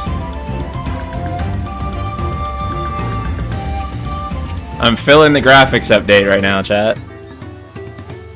I actually couldn't even imagine this area on the old graphics. Like, it's almost impossible, right, to imagine it? Ah, everyone has arrived, and none the worse for wear. Except for a certain third promise who slipped in the mud, despite my explicit warnings. Hey, I asked you not to say anything. Anyway, this is the Hanu Hanu village. I was telling you about OK Hanu.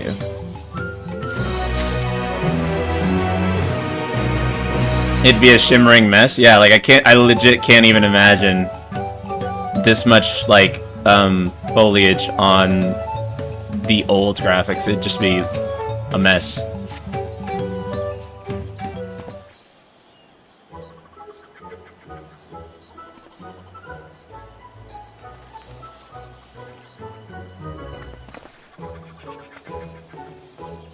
It's like our friend said, the people are in no mood for festivities. I can only assume they are still recovering from the damage wrought by the storm. Indeed, let's do what we came to do and find this elector.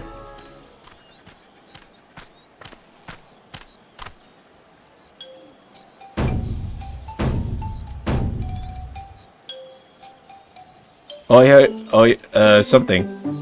Oh yo, what now? It's a Hanu greeting. Surely you've heard it last time you were here. Well, I was busy enjoying the festival.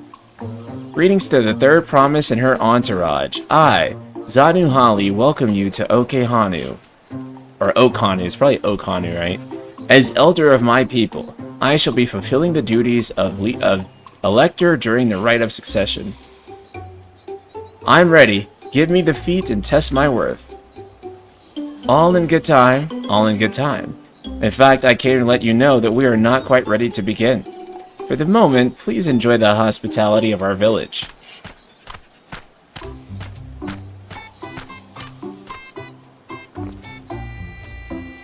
Right, then it helped to do some investigating with the Wachun Pello, so let's take a look around here as well. Might I suggest a division of forces? For instance, Arenvale, Alice, and Kryl could concentrate on the southern half of the settlement. Meanwhile, Waklamat, Ultima, and myself will handle this northern half.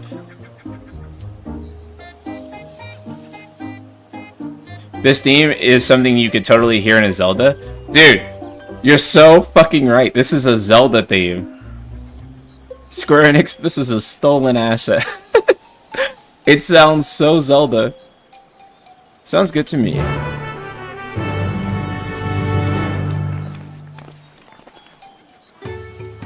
Wind Waker? Yeah, like, it could totally be in Wind Waker, dude. Like, no kidding. It's so Zelda. Like, it is so Zelda, dude.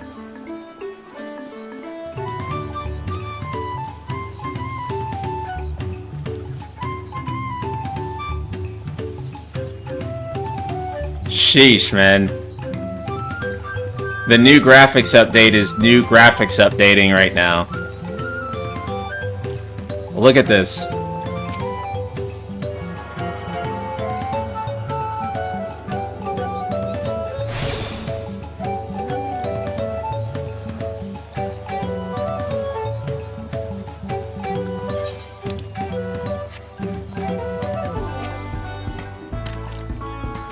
You hear about the storm? I've never seen the likes of it before.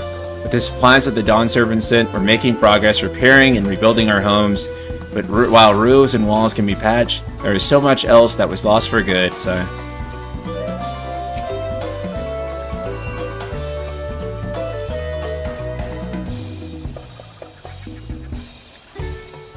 Have you seen the wet textures? Those textures drenched in rain? They are gorgeous. Yeah, dude.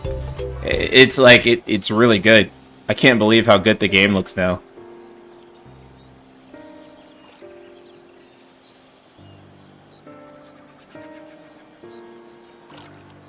The gaping hole in the wall, missing portion of the roof are clearly the work of the storm's powerful wind. Repairs appear to be ongoing.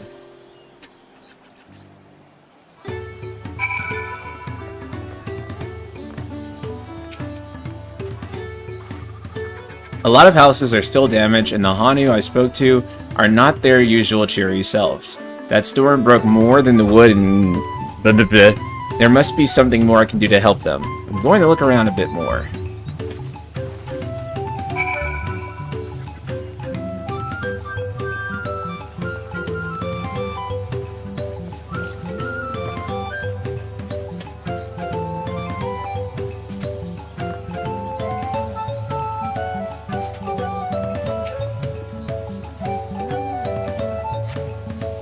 The dry and trucking bundle suggests that reeds were harvested some time ago.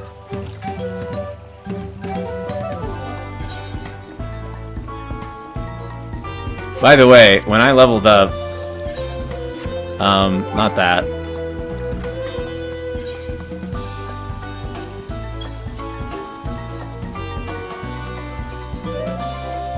Okay. I didn't get anything new. Okay. Just checking.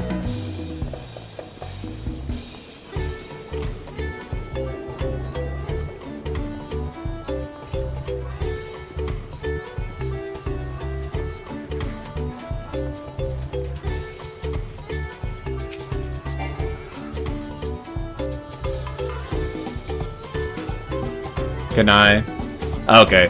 Woven from the reeds, the boat-like vessel is reminiscent of a bird. The beak and feathered tail in particular stand out. The boat must be woven from the same reeds I've gathered into bundles here and there.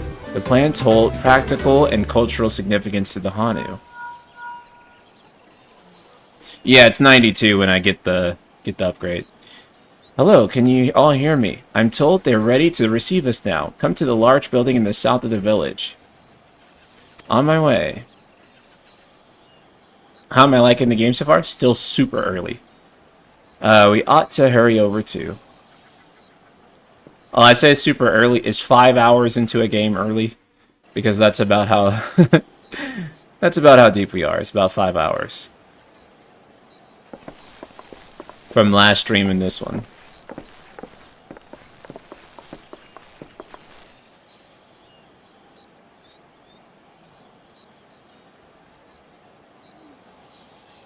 No sign of Zorolja or that oversized lout. How much easier it would be if Sorolja were to fail here. But that isn't likely to happen.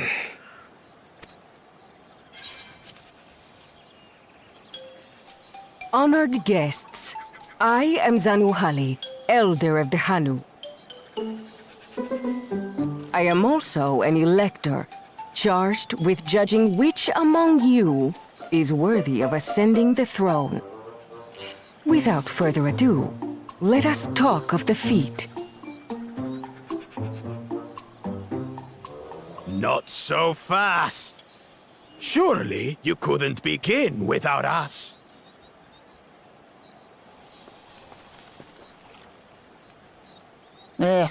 You made it after all.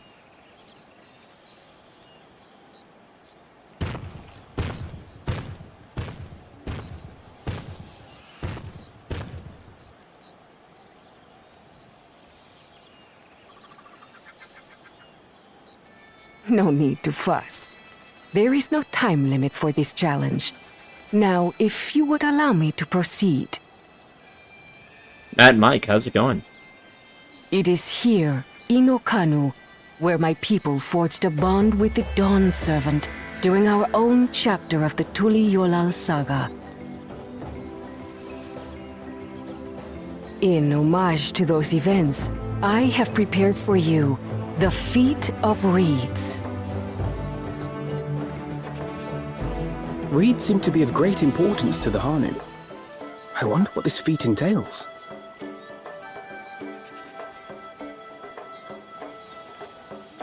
We use reeds in every part of our lives, be it as food or weaving material.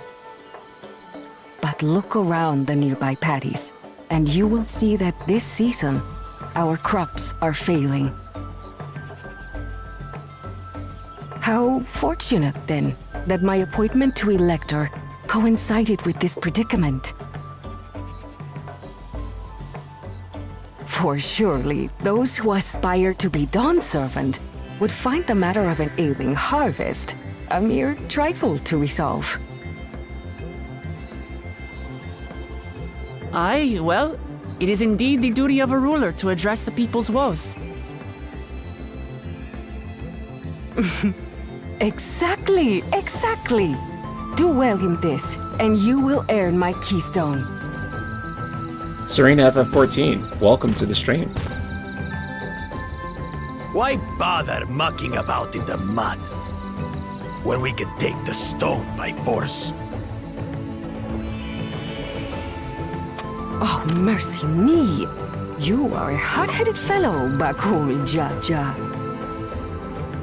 Why does Twitter want to bang this guy? Some electors may enjoy going toe-to-toe with scrappers anyone like know? you, but I refuse to entertain your Why, base that's a thing. instincts. Arrangements have been made. Should you attempt to engage a feat giver in combat without their consent, word of your immediate disqualification will be sent to the palace. If you're still feeling feisty, then by all means, draw your weapon.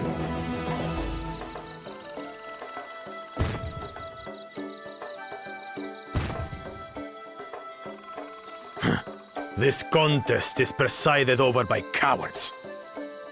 There's no sport in fighting you. Then we can return to the business of earning my keystone. Or heads, sir. The feat of reeds is begun. Claimants, I wish you the best of luck.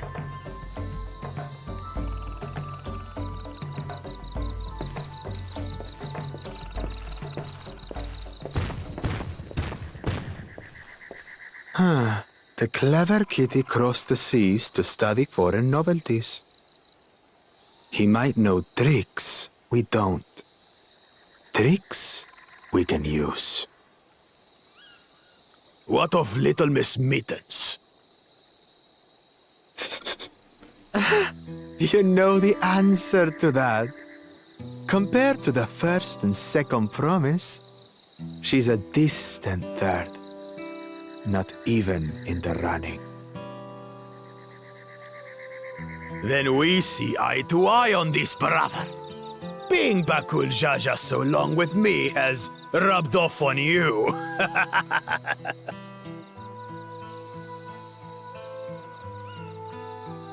These allies of hers, though, they might be a problem.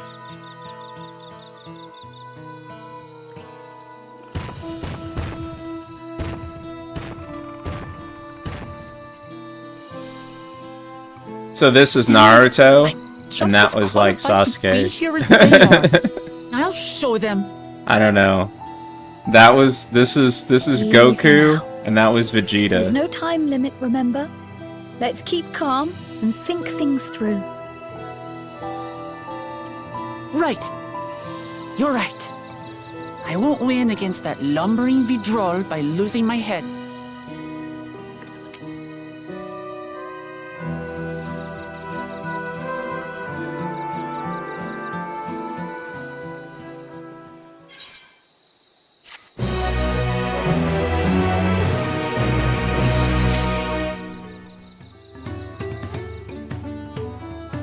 Nice.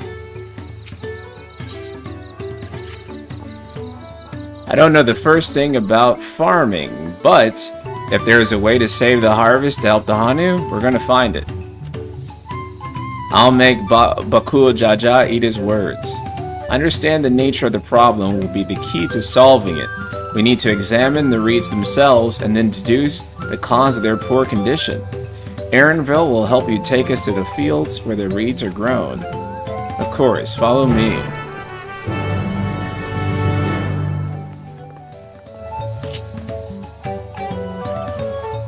Oh.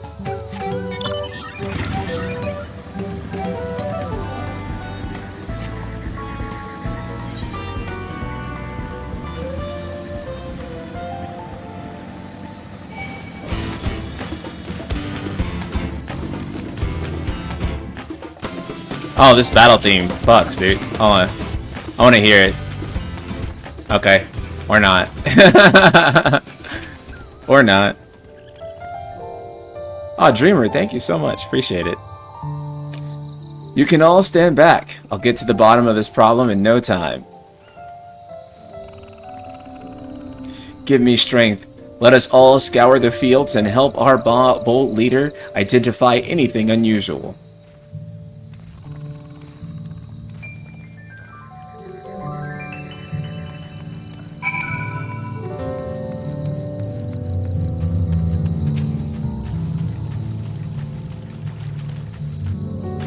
Yeah, dude, it's so crazy, like what the graphics update has been able to do. It's great. I see you're a Gunbreaker. It's because Gunbreaker is the most Final Fantasy of Final Fantasy jobs, right? And you know what? Like, we keep doing all these action Final Fantasies. I don't understand how we haven't had an action Final Fantasy yet with Gunbreaker as, like, the job, right? Like, the main job. Like, if Final Fantasy XVII doesn't have a Gunbreaker as, like, the protagonist, I'm gonna shit myself. Because, like, why wouldn't it? Right? Because Gunblade would go so crazy, dude.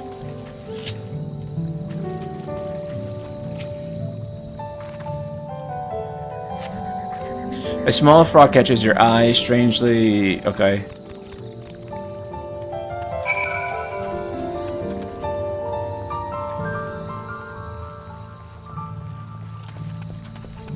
Yeah, dude, Gunblade would go amazing in an action game. There's so much you could do with it. I wish that 16 had, like, weapon variety, too, honestly. Like, I think that it would have been cool if 16 had, like, different weapons you could use. That would have helped that game's combat so much if you had, like, lances and stuff. Well, what do we think? Any obvious problems?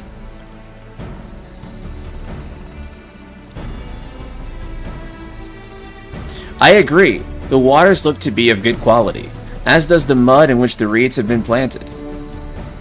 The frogs and insects are unusually torpid. This suggests the problem is affecting not only the reeds, but also the creatures which live among them. Could something invisible to the naked eye be polluting the water? We would need an alchemist to know for certain.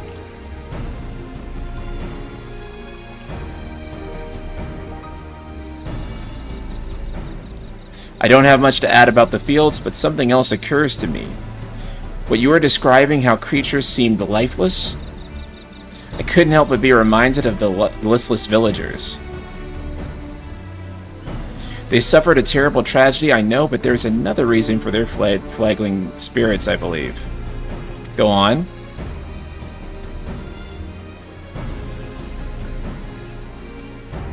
The festival. This is traditionally an occasion for celebration and renewal, so without it the Hanu are struggling even more to recover. The last time I visited, the village was in the middle of festivities. You'll never see the Hanu more joyful and alive. Oops, I skipped over a whole dialogue box there. Stranger things have happened, I guess. Right. I fail to see the relations between the festivals and fields. Let's not be too hasty in dismissing the idea. Things which seem unrelated can later prove to be connected in surprising ways. True, and bereft of ideas as we are, any proposal is worth entertaining.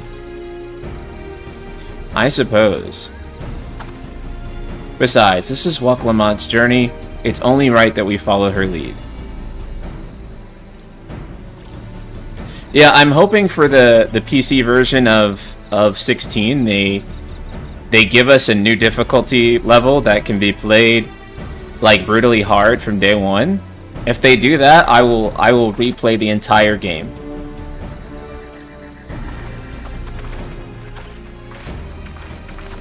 I want to replay 16, but I want to redo it like completely different from how I did it the first time. And I want to see how that impacts my perception of the game.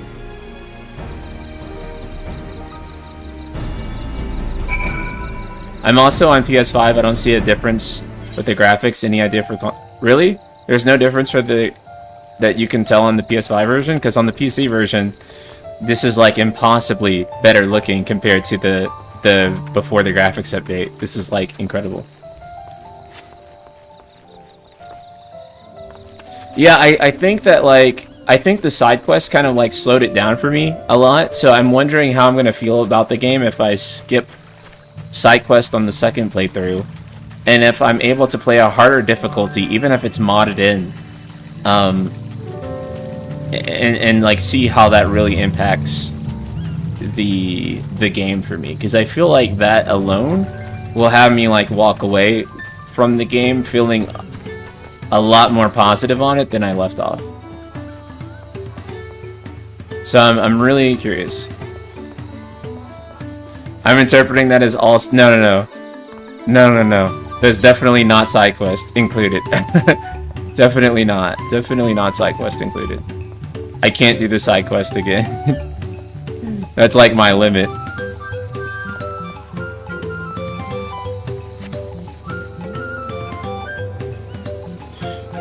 So I think the side quests are okay the first time around, but the second time around, the side quests do add a lot to the world building, but they're not fun. Like, I didn't enjoy the side content. Like, it's not like when I played it, I was like, oh my god, the side quests are like so fun to do. I just kind of like did them because the stories in them were very cool for the world building. But yeah, like gameplay wise, it's not like you find like secret discoveries or you unlock stuff or I mean, you kind of do on like the plus side quests. Really? You played it multiple times and you enjoyed it? Okay. I can definitely say that, like, at least for me personally, and I'm not, you know, saying that you can't enjoy them, to be clear. But yeah, for me personally, the side quests damn near ruined my experience with the game. It like it took a game that I probably could have walked away feeling pretty positive about, and like yeah. It was not good for me personally. So I feel like I would tremendously enjoy the game much more if I skip them.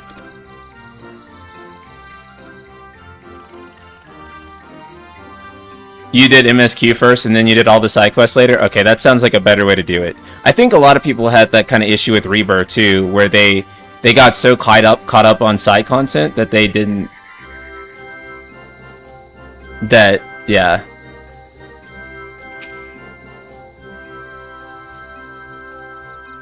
I think I would have enjoyed it more that way too, Rio. Like, I would have probably liked it a lot more. That's kind of how I did Rebirth, is that a lot of people, when they played Rebirth, they went straight through all the side content, 100%ing the game as they went. And I didn't do that. What's my visual settings? Max? I'm on ultimate ultra settings for the game. We were admiring your festival floats. It's a shame it's in such a poor state due to the storm. To leave it there.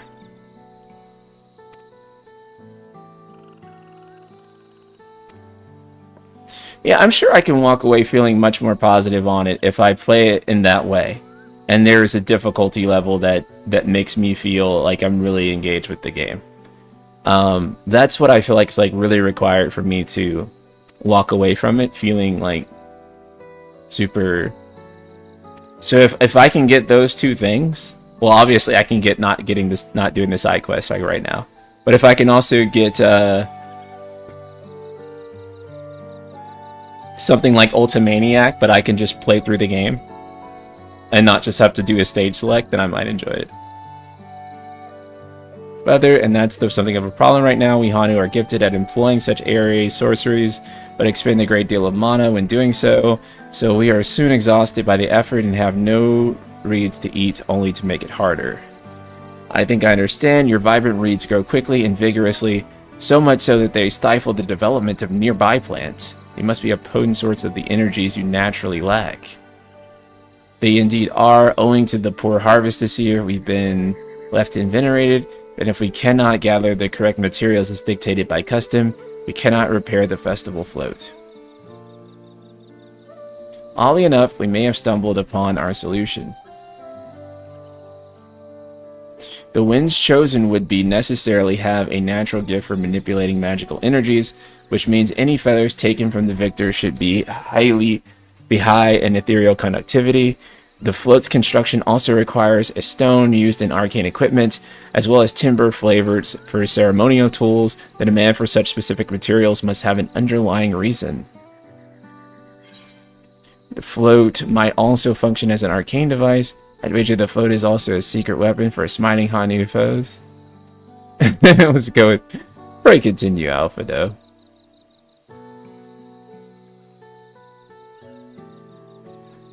I imagine you reached the same conclusion, but I believe this boat is in fact an arcane focus of some kind. A focus for what? A harvest festival, isn't it?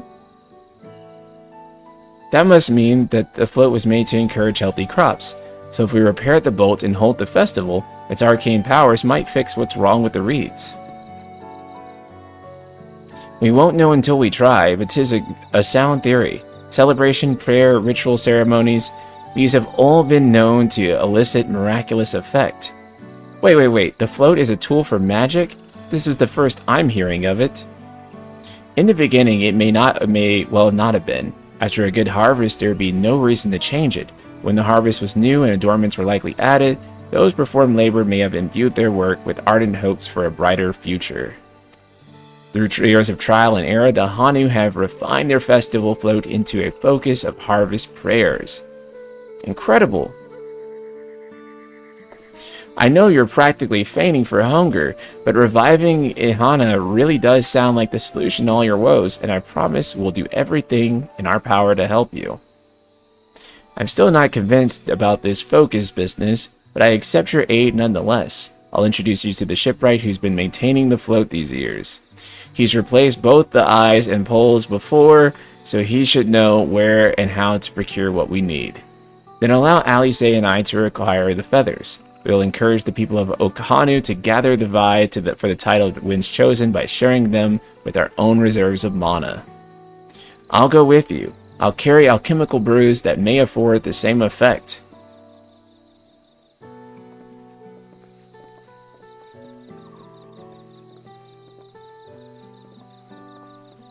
I did 100% the first two regions in Rebirth and recognized, nope, this is fun, but it's impacting the pacing, yep.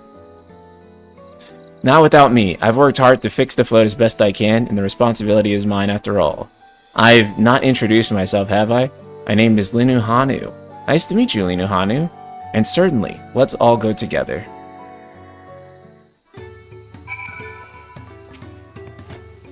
Thanks to Woke Lamont, we found ourselves a promising way forward.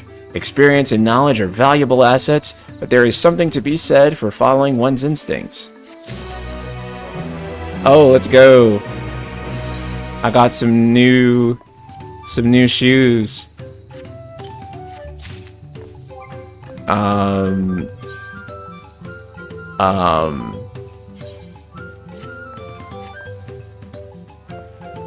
There we go. They match. This is not the prettiest thing I've ever worn, but I like to use the new gear as we go along.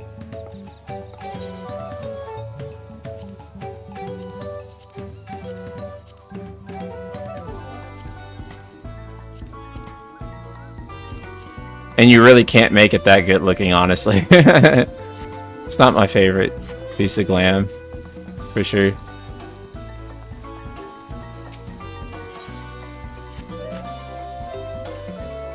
I want more Queen's Blood? Yeah, me too. I want Queen's Blood in this game.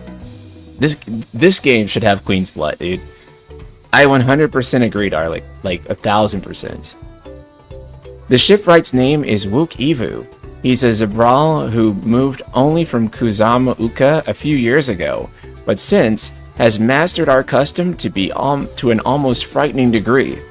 He's especially strict when it comes to manners, so make sure to offer him a proper Hanu greeting. We wouldn't want to offend him right before asking a favor. A proper Hanu greeting? Oh, that one. Don't worry, I remember how it goes. Then we shouldn't have any problems. Let's head to to the east. Yeah, let's go.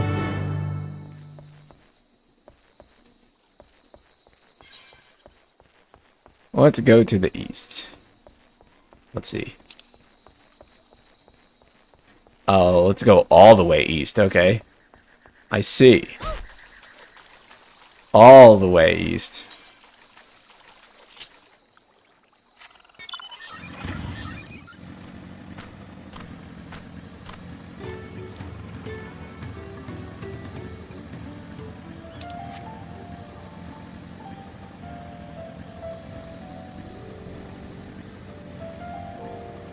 Yeah, I mean, I love Triple Triad in this game too, but like, I think Queen's Blood actually like took the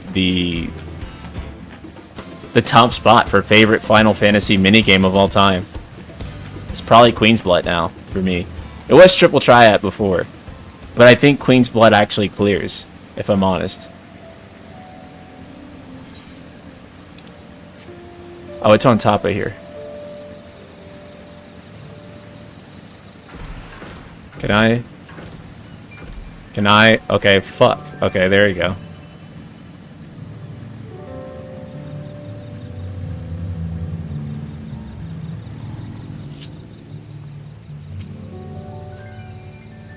This is Okebekabi, the village of all. Those who drift into the Kazuma Uka from Toyal and elsewhere are welcome to live alongside the Hanu. As for Woke Ivu, he lives and works in the House of Waters High, at the top of that large tree nearby. Follow me, but I should warn you, the climb up the stairs can be challenging.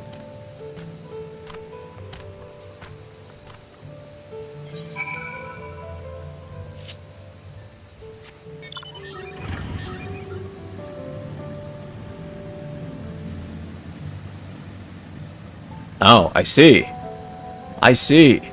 Good thing we're going to drive up there, bro. I love this big tree with the staircase on it. Very Final Fantasy to me. I like it.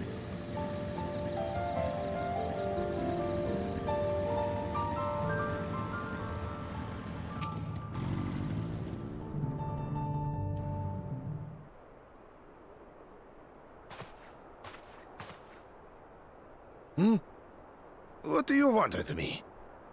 Oh, it's voiced. Right. The greeting.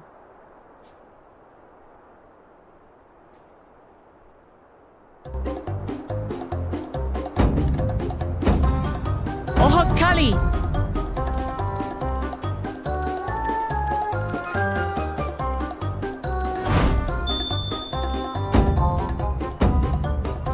Oh, Kali!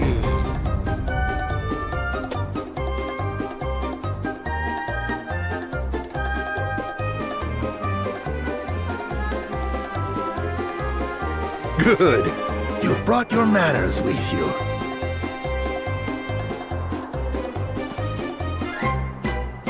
When you know Kanu, do as the Hanu do.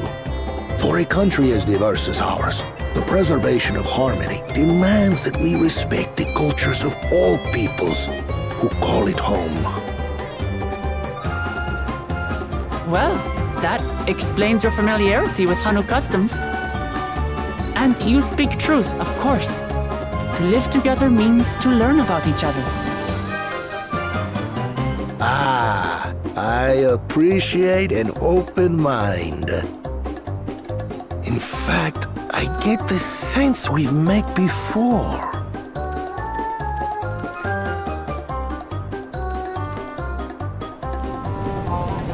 You're Wu Clement.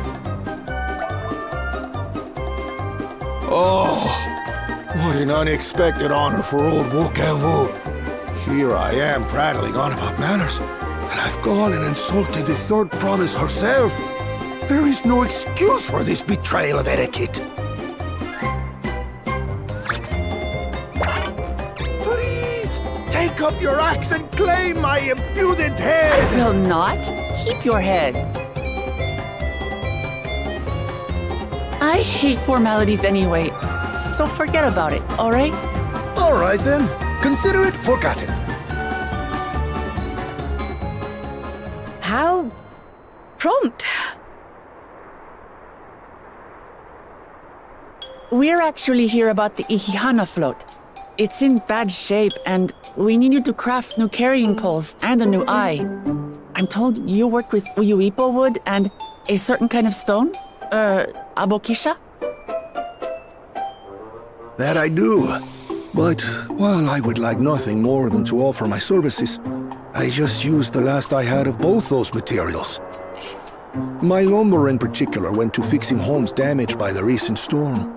I'll need 10 days or so to restock. can't wait that long. If you tell me where to go, I'll gather them myself. What? Send the third promise out on an errand like some common lackey? That's utterly unconscionable. A gross violation of social protocol. I told you not to worry about such things. All right then. I shan't worry a whit.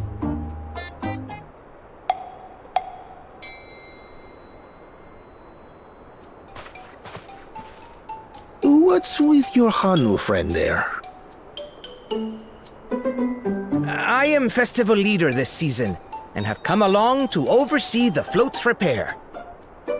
As strange as it may sound, Yeah, it's very Zelda music for Muklamat sure. and her friends believe the float is an arcane focus, meant to encourage the growth of our struggling reeds. Too many Hanu have forgotten, it seems. But that is indeed the true purpose of the lifting of wings. Your education is impressive, Third Promise.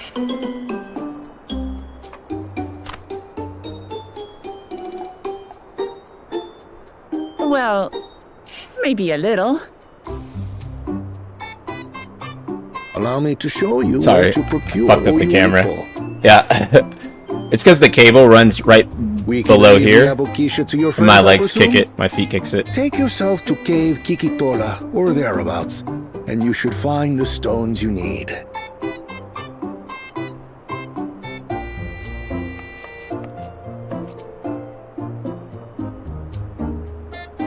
I've been there once or twice.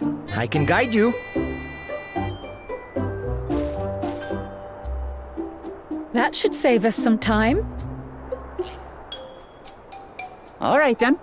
Let's get moving.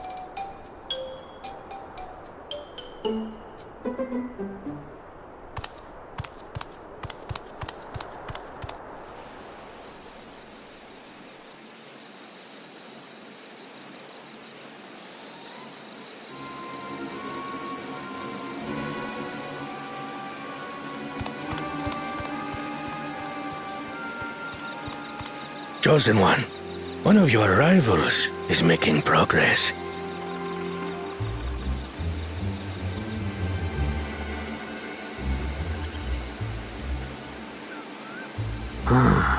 Ihiana, you say?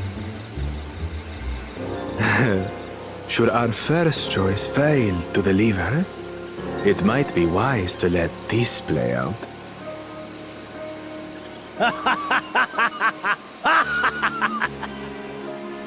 The third-rate promise is making herself useful after all.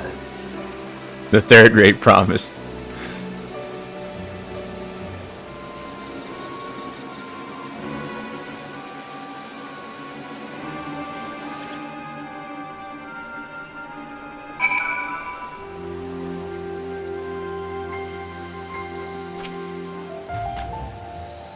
Okay, we can return to the village first and head there on foot. Cool. Should just be easier to teleport back.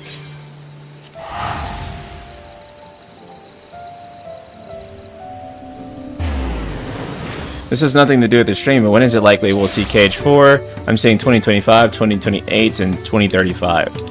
If I'm a guessing man, which I guess I am a guessing man because I'm guessing right now, I would say the earliest you can expect to see KH4 release is 2026. I think that's the bare minimum of like when it'll happen. It's not coming next year. I can tell you that almost factually.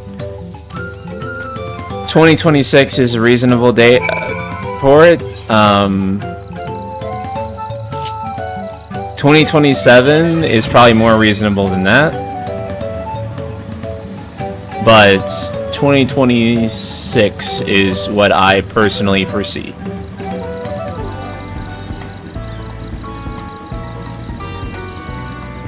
Because it seemed like it was in really early development when it got shown off.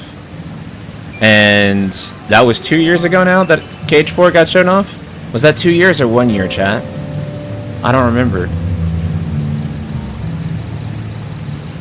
It's been a while. I think it's a long way away. Relatively. Because Missing Link hasn't even launched yet, and Missing Link is supposed to be the game that kind of keeps it, you know, since they moved to Unreal Engine 5, right? Yeah, exactly. So there's going to be some time in between. And I just don't see us seeing it like... No. I don't think that Dragon Quest XII will come before Cage 4. Actually, I would disagree with that, because actually we haven't even seen Dragon Quest XII yet at all. Like, we don't even know what, like, the character looks like or anything. I think Dragon Quest XII is, like, further off than Cage 4. So Cage 4 is coming sooner, I think.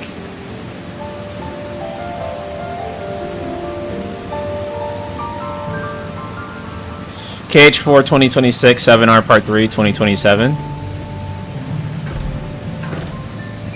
I think that sounds reasonable. I think that sounds pretty reasonable. FF17 2030. I would fucking hate that, but kind of reasonable, actually, yeah.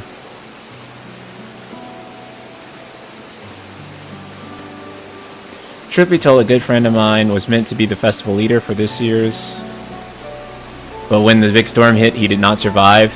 It fell to me to carry on in his stead. That's why you agreed with Lamont's request, despite your initial reluctance. Yes, it hurt me to hear, but she was right, though I must mourn. I cannot let my grief consume me. Her words made me realize that the path to recovery, our recovery, is already laid out before me, and I'll walk it for myself and for my friends. Yeah, I don't know if... I think if FF, like, if it was like 2030 before the next mainline title, I think we'd be fucked, if I'm honest. I think we'd be really boned. Like, we do need a new FF sooner rather than later. I do think they need to take some time, though, and reevaluate what Final Fantasy is going to do and be. Because clearly 16 and Rebirth did not pin out, right? Like, that did not give them the type of results that they wanted. A big part of that is due to the exclusivity. That much is true, but another big part of that is just due to the fact that FF just doesn't seem to carry the same weight that it used to. And part of that is because, you know, brutal honesty time, chat. Brutal honesty time. I think that FF is not... It went too many years having releases that were not well loved enough to sustain the franchise, right? It went too long having many back-to-back games that were discourse loaded and not really like universally praised, and like I think the only ones that they've had recently that have kind of like even come close to being like universally praised is basically this and 7R, and everything else has been like really contentious in terms of its reception. And so hell, I even quit the franchise for a bit in that time period. A lot of people did. I feel like this isn't talked about enough. Yoshi P talked about it, and I think Yoshi P was right, where he said that he thought that a lot of people quit the franchise after 15, right? And he said that like it was very apparent to him when making like 16 that a lot of people were just like, nope, too burned by 15, I'm not coming back, right? That's nuts. That's insane to me that there were people that were that burned by. I mean, not that it was that jarring that it happened, but just that you know, the primary issue is that even though that game sold really well, is one of the best-selling Final Fantasies that we've had in some time, just the sheer fact that there were some people that were so burned by like maybe 13 and 15 in a row that they were just like, I'm out, right? And I know a lot of Final Fantasy fans who will be like, who will say something like, well, if you don't like the series, go play something else. Well, what happens when people actually do that? What happens when people actually do exactly that, right? They actually take that advice and they don't like it and they go play something else. So yeah, I think that has like slowly happened over the course of time, where people have just been like, yeah, this isn't for me, I'm gonna go play something else, right? And I think that like for all the people you can find online that love these games, it's not like people who are like disinterested like in it will necessarily make like a huge thing about it online, right? Like, for as much as we talk about people that like will make a big fuss and then still buy the next game, we also don't talk about the people who don't make a big fuss and just quietly don't buy the next game, right? So I think that's also an issue that people kind of skip over when having these discussions. I actually count as one of those 15 purchasers. I was quiet on 13 because it didn't interest me, and then I tripled down on they tripled down on the 13 universe. 15 was me giving it a chance again, and the early game didn't pull me in. Only after remake did I replay 15 and enjoy it more than I expected, but initially felt burnt. Yeah, exactly. That's it, right? And like when you felt that, you know, you didn't necessarily like review bomb it on Metacritic. You didn't like, you know, tell people like, hey, fuck you for liking it. You didn't go do any of those things, right? Because most people don't, right? For every guy you see who will make a thread about them not liking it, most people won't do that. Most people will dislike stuff in like kind of their solitude, right? And there's two reasons for that. One reason is that most people just don't want to like if other people are enjoying it, they don't want to just run in there and be like, you guys are fucking wrong, stop enjoying the thing, right? Most people are a little bit more respectful than that overall, right? And the second thing is that if people do want to talk about that, then they are shitted on hardcore, right?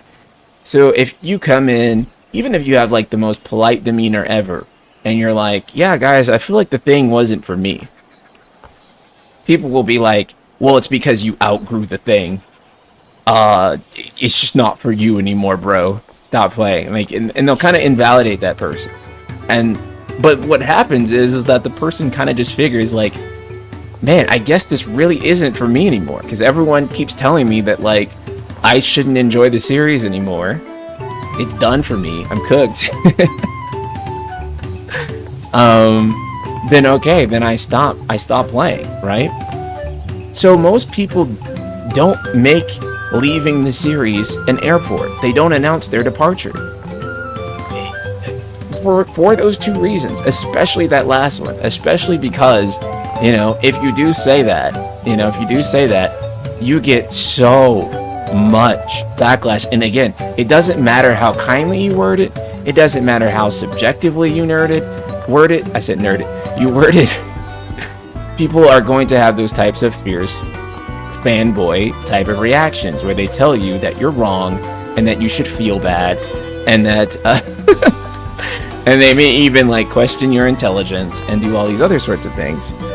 And I think that people should stop doing that. That's not limited to just Final Fantasy, but a lot of people do it, and it's just, it doesn't actually help people, you know, continue to be. Totally felt that maybe not for me anymore with 7, right? And so people will feel that, okay, maybe this isn't for me anymore, and then they'll stop playing. And again, it's really hard to measure these things until we get to sales, and sales is very indicative of what kind of like defines this sort of thing, right? It lets you actually know how many people are returning and how many people are going away. And yeah, so everyone else talks about the multi-platform stuff, and I don't disagree that multi-platform is like a huge thing that Square Enix needs to do. They do need to go hard on multi-platform and make these games available on every single device that'll run them. I completely agree. But I think a bigger problem than multi-platform is just that, like, people, the interest in FF is not growing. And I think part of that has to do with the fact that it just hasn't,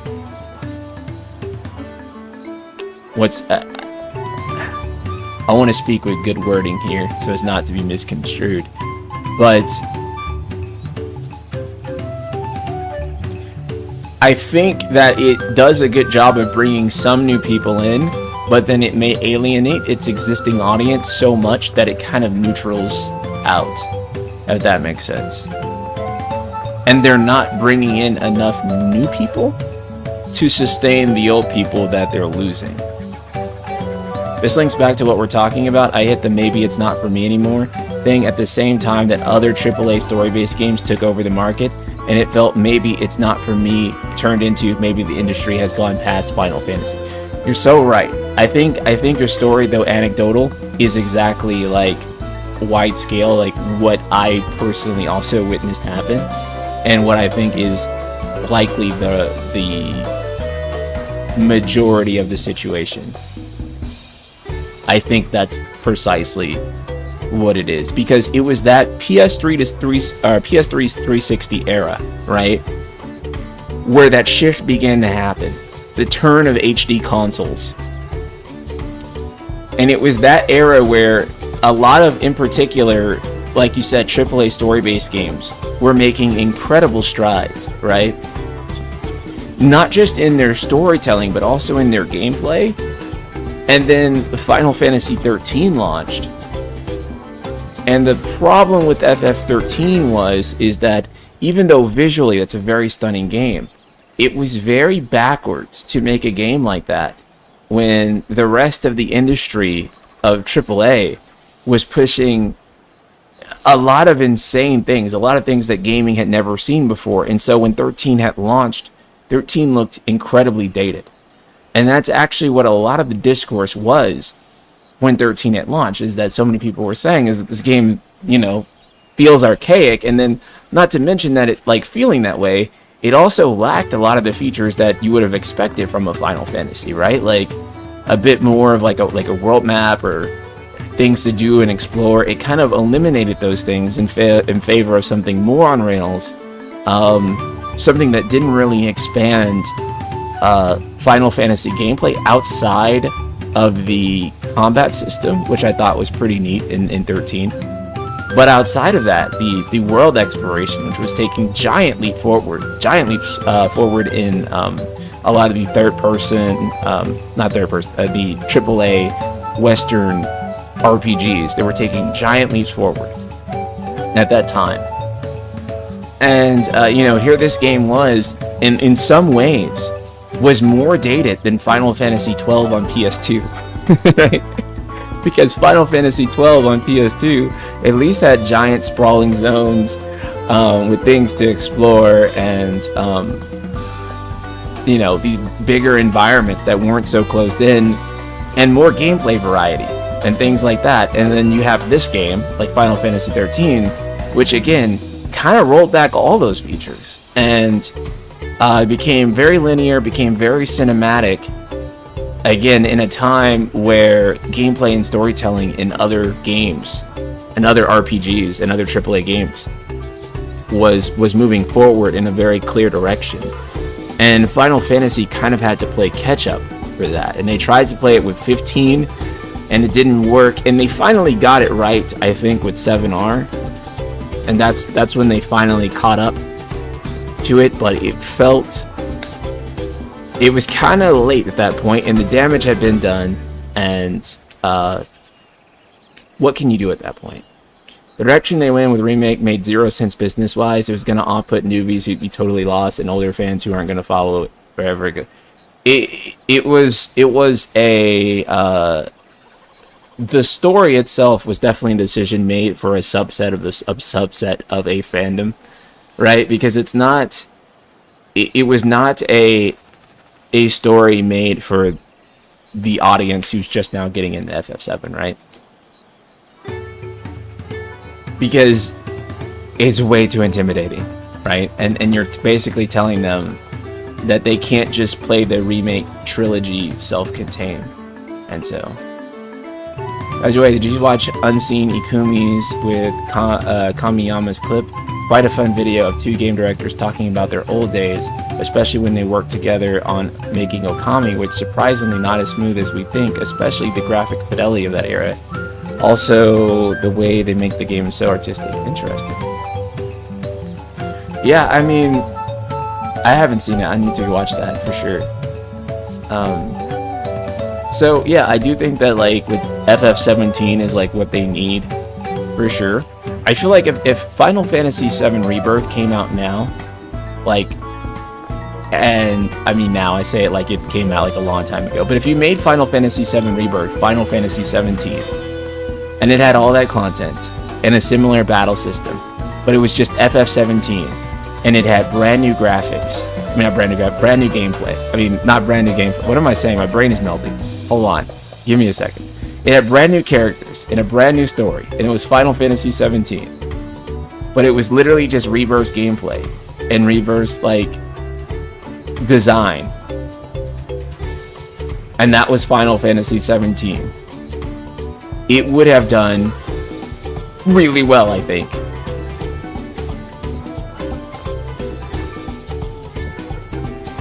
Yeah, if you made a game like Rebirth and it was just FF17, new characters, new world, new story, it would have blown the fuck up. It would have blown the fuck up.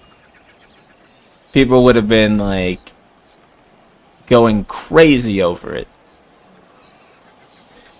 And that's not to say that FF7 is not still popular, not still like really popular, but the thing is that like Rebirth being a direct sequel to Remake, automatically by default cuts it off from people continuing from Remake, right? Because there's always going to be people who defect and fall off, and new people aren't going to just jump into Rebirth, right? Because they feel like, oh, I haven't played Remake, right? And then the way the story is set up so that like, oh, you haven't played Remake, well, you also need to go back and play OG and do a little bit of homework on that, right?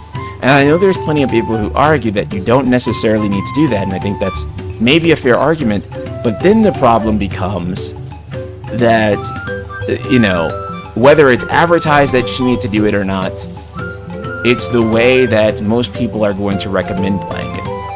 So I saw so many threads on Twitter where people were like, oh, can I start with Rebirth? And then everyone was like, no, you cannot start with Rebirth. You have to start with OG, and then you need to play Remake, and then you can play Rebirth. Watch Advent Children. I think that it was made a little bit more intimidating for newcomers than not. Now, whether that ultimately caused the sales situation to be like what it is, I can't say, but I can say that it was not conducive to helping new people start at that game. It was very difficult to be like, yeah. I think you can always start with whatever game interests you, honestly. Like, I don't think that like starting on a specific game is ever like necessary for any game series. Actually, you can start with Kingdom Hearts 3 if you want. I think that if you like the game that you play, you will figure out and play the other ones.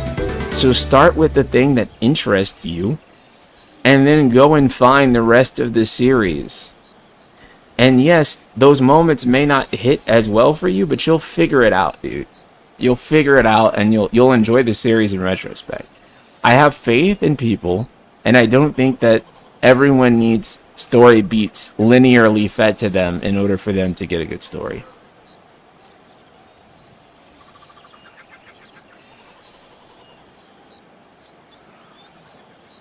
Yeah, don't get me wrong, Plasma Cat. There are definitely still a lot of people who played 7R for the first time and are new fans because of it. So just to be clear, let me not say that, or let me make it clear that I'm not saying that there aren't many new fans because of it. I just think that it probably could have made even more.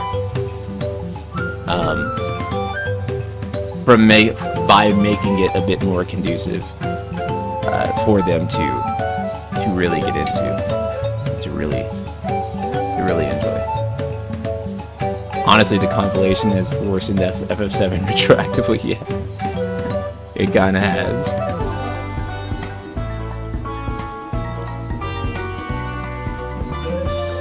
There are things in hindsight, but was not a fan when they were coming out. Yeah.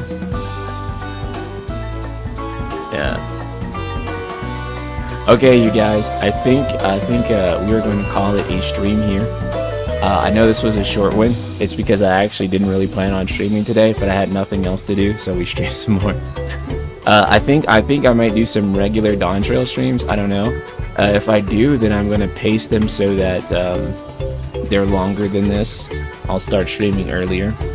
So now I have to go to the gym. But I want to thank all of you guys for joining, both here on Twitch and on YouTube. There hasn't been much news-wise to make videos on. Guys, we're at 99k subs on YouTube, and I'm so frustrated. 99.1k, by the way. And I'm so frustrated because, like, you know, there kind of isn't much to talk about right now, news-wise. Like, trying to make videos on old stuff or make essay stuff is challenging. I have no fucking ideas. So if you have ideas, videos, please send them to me. Maybe I'll make a thread because I'm creatively bankrupt. It's literally over for me. Yeah. There's kind of a drought of gaming stuff happening until this. Just make shit the fuck up. Okay, I'm gonna be like, Final Fantasy XIV. This is all the leaked information. Make a react video of the clip I suggested? Maybe so. Make up a 17 rumor? I'm not gonna make up rumors. But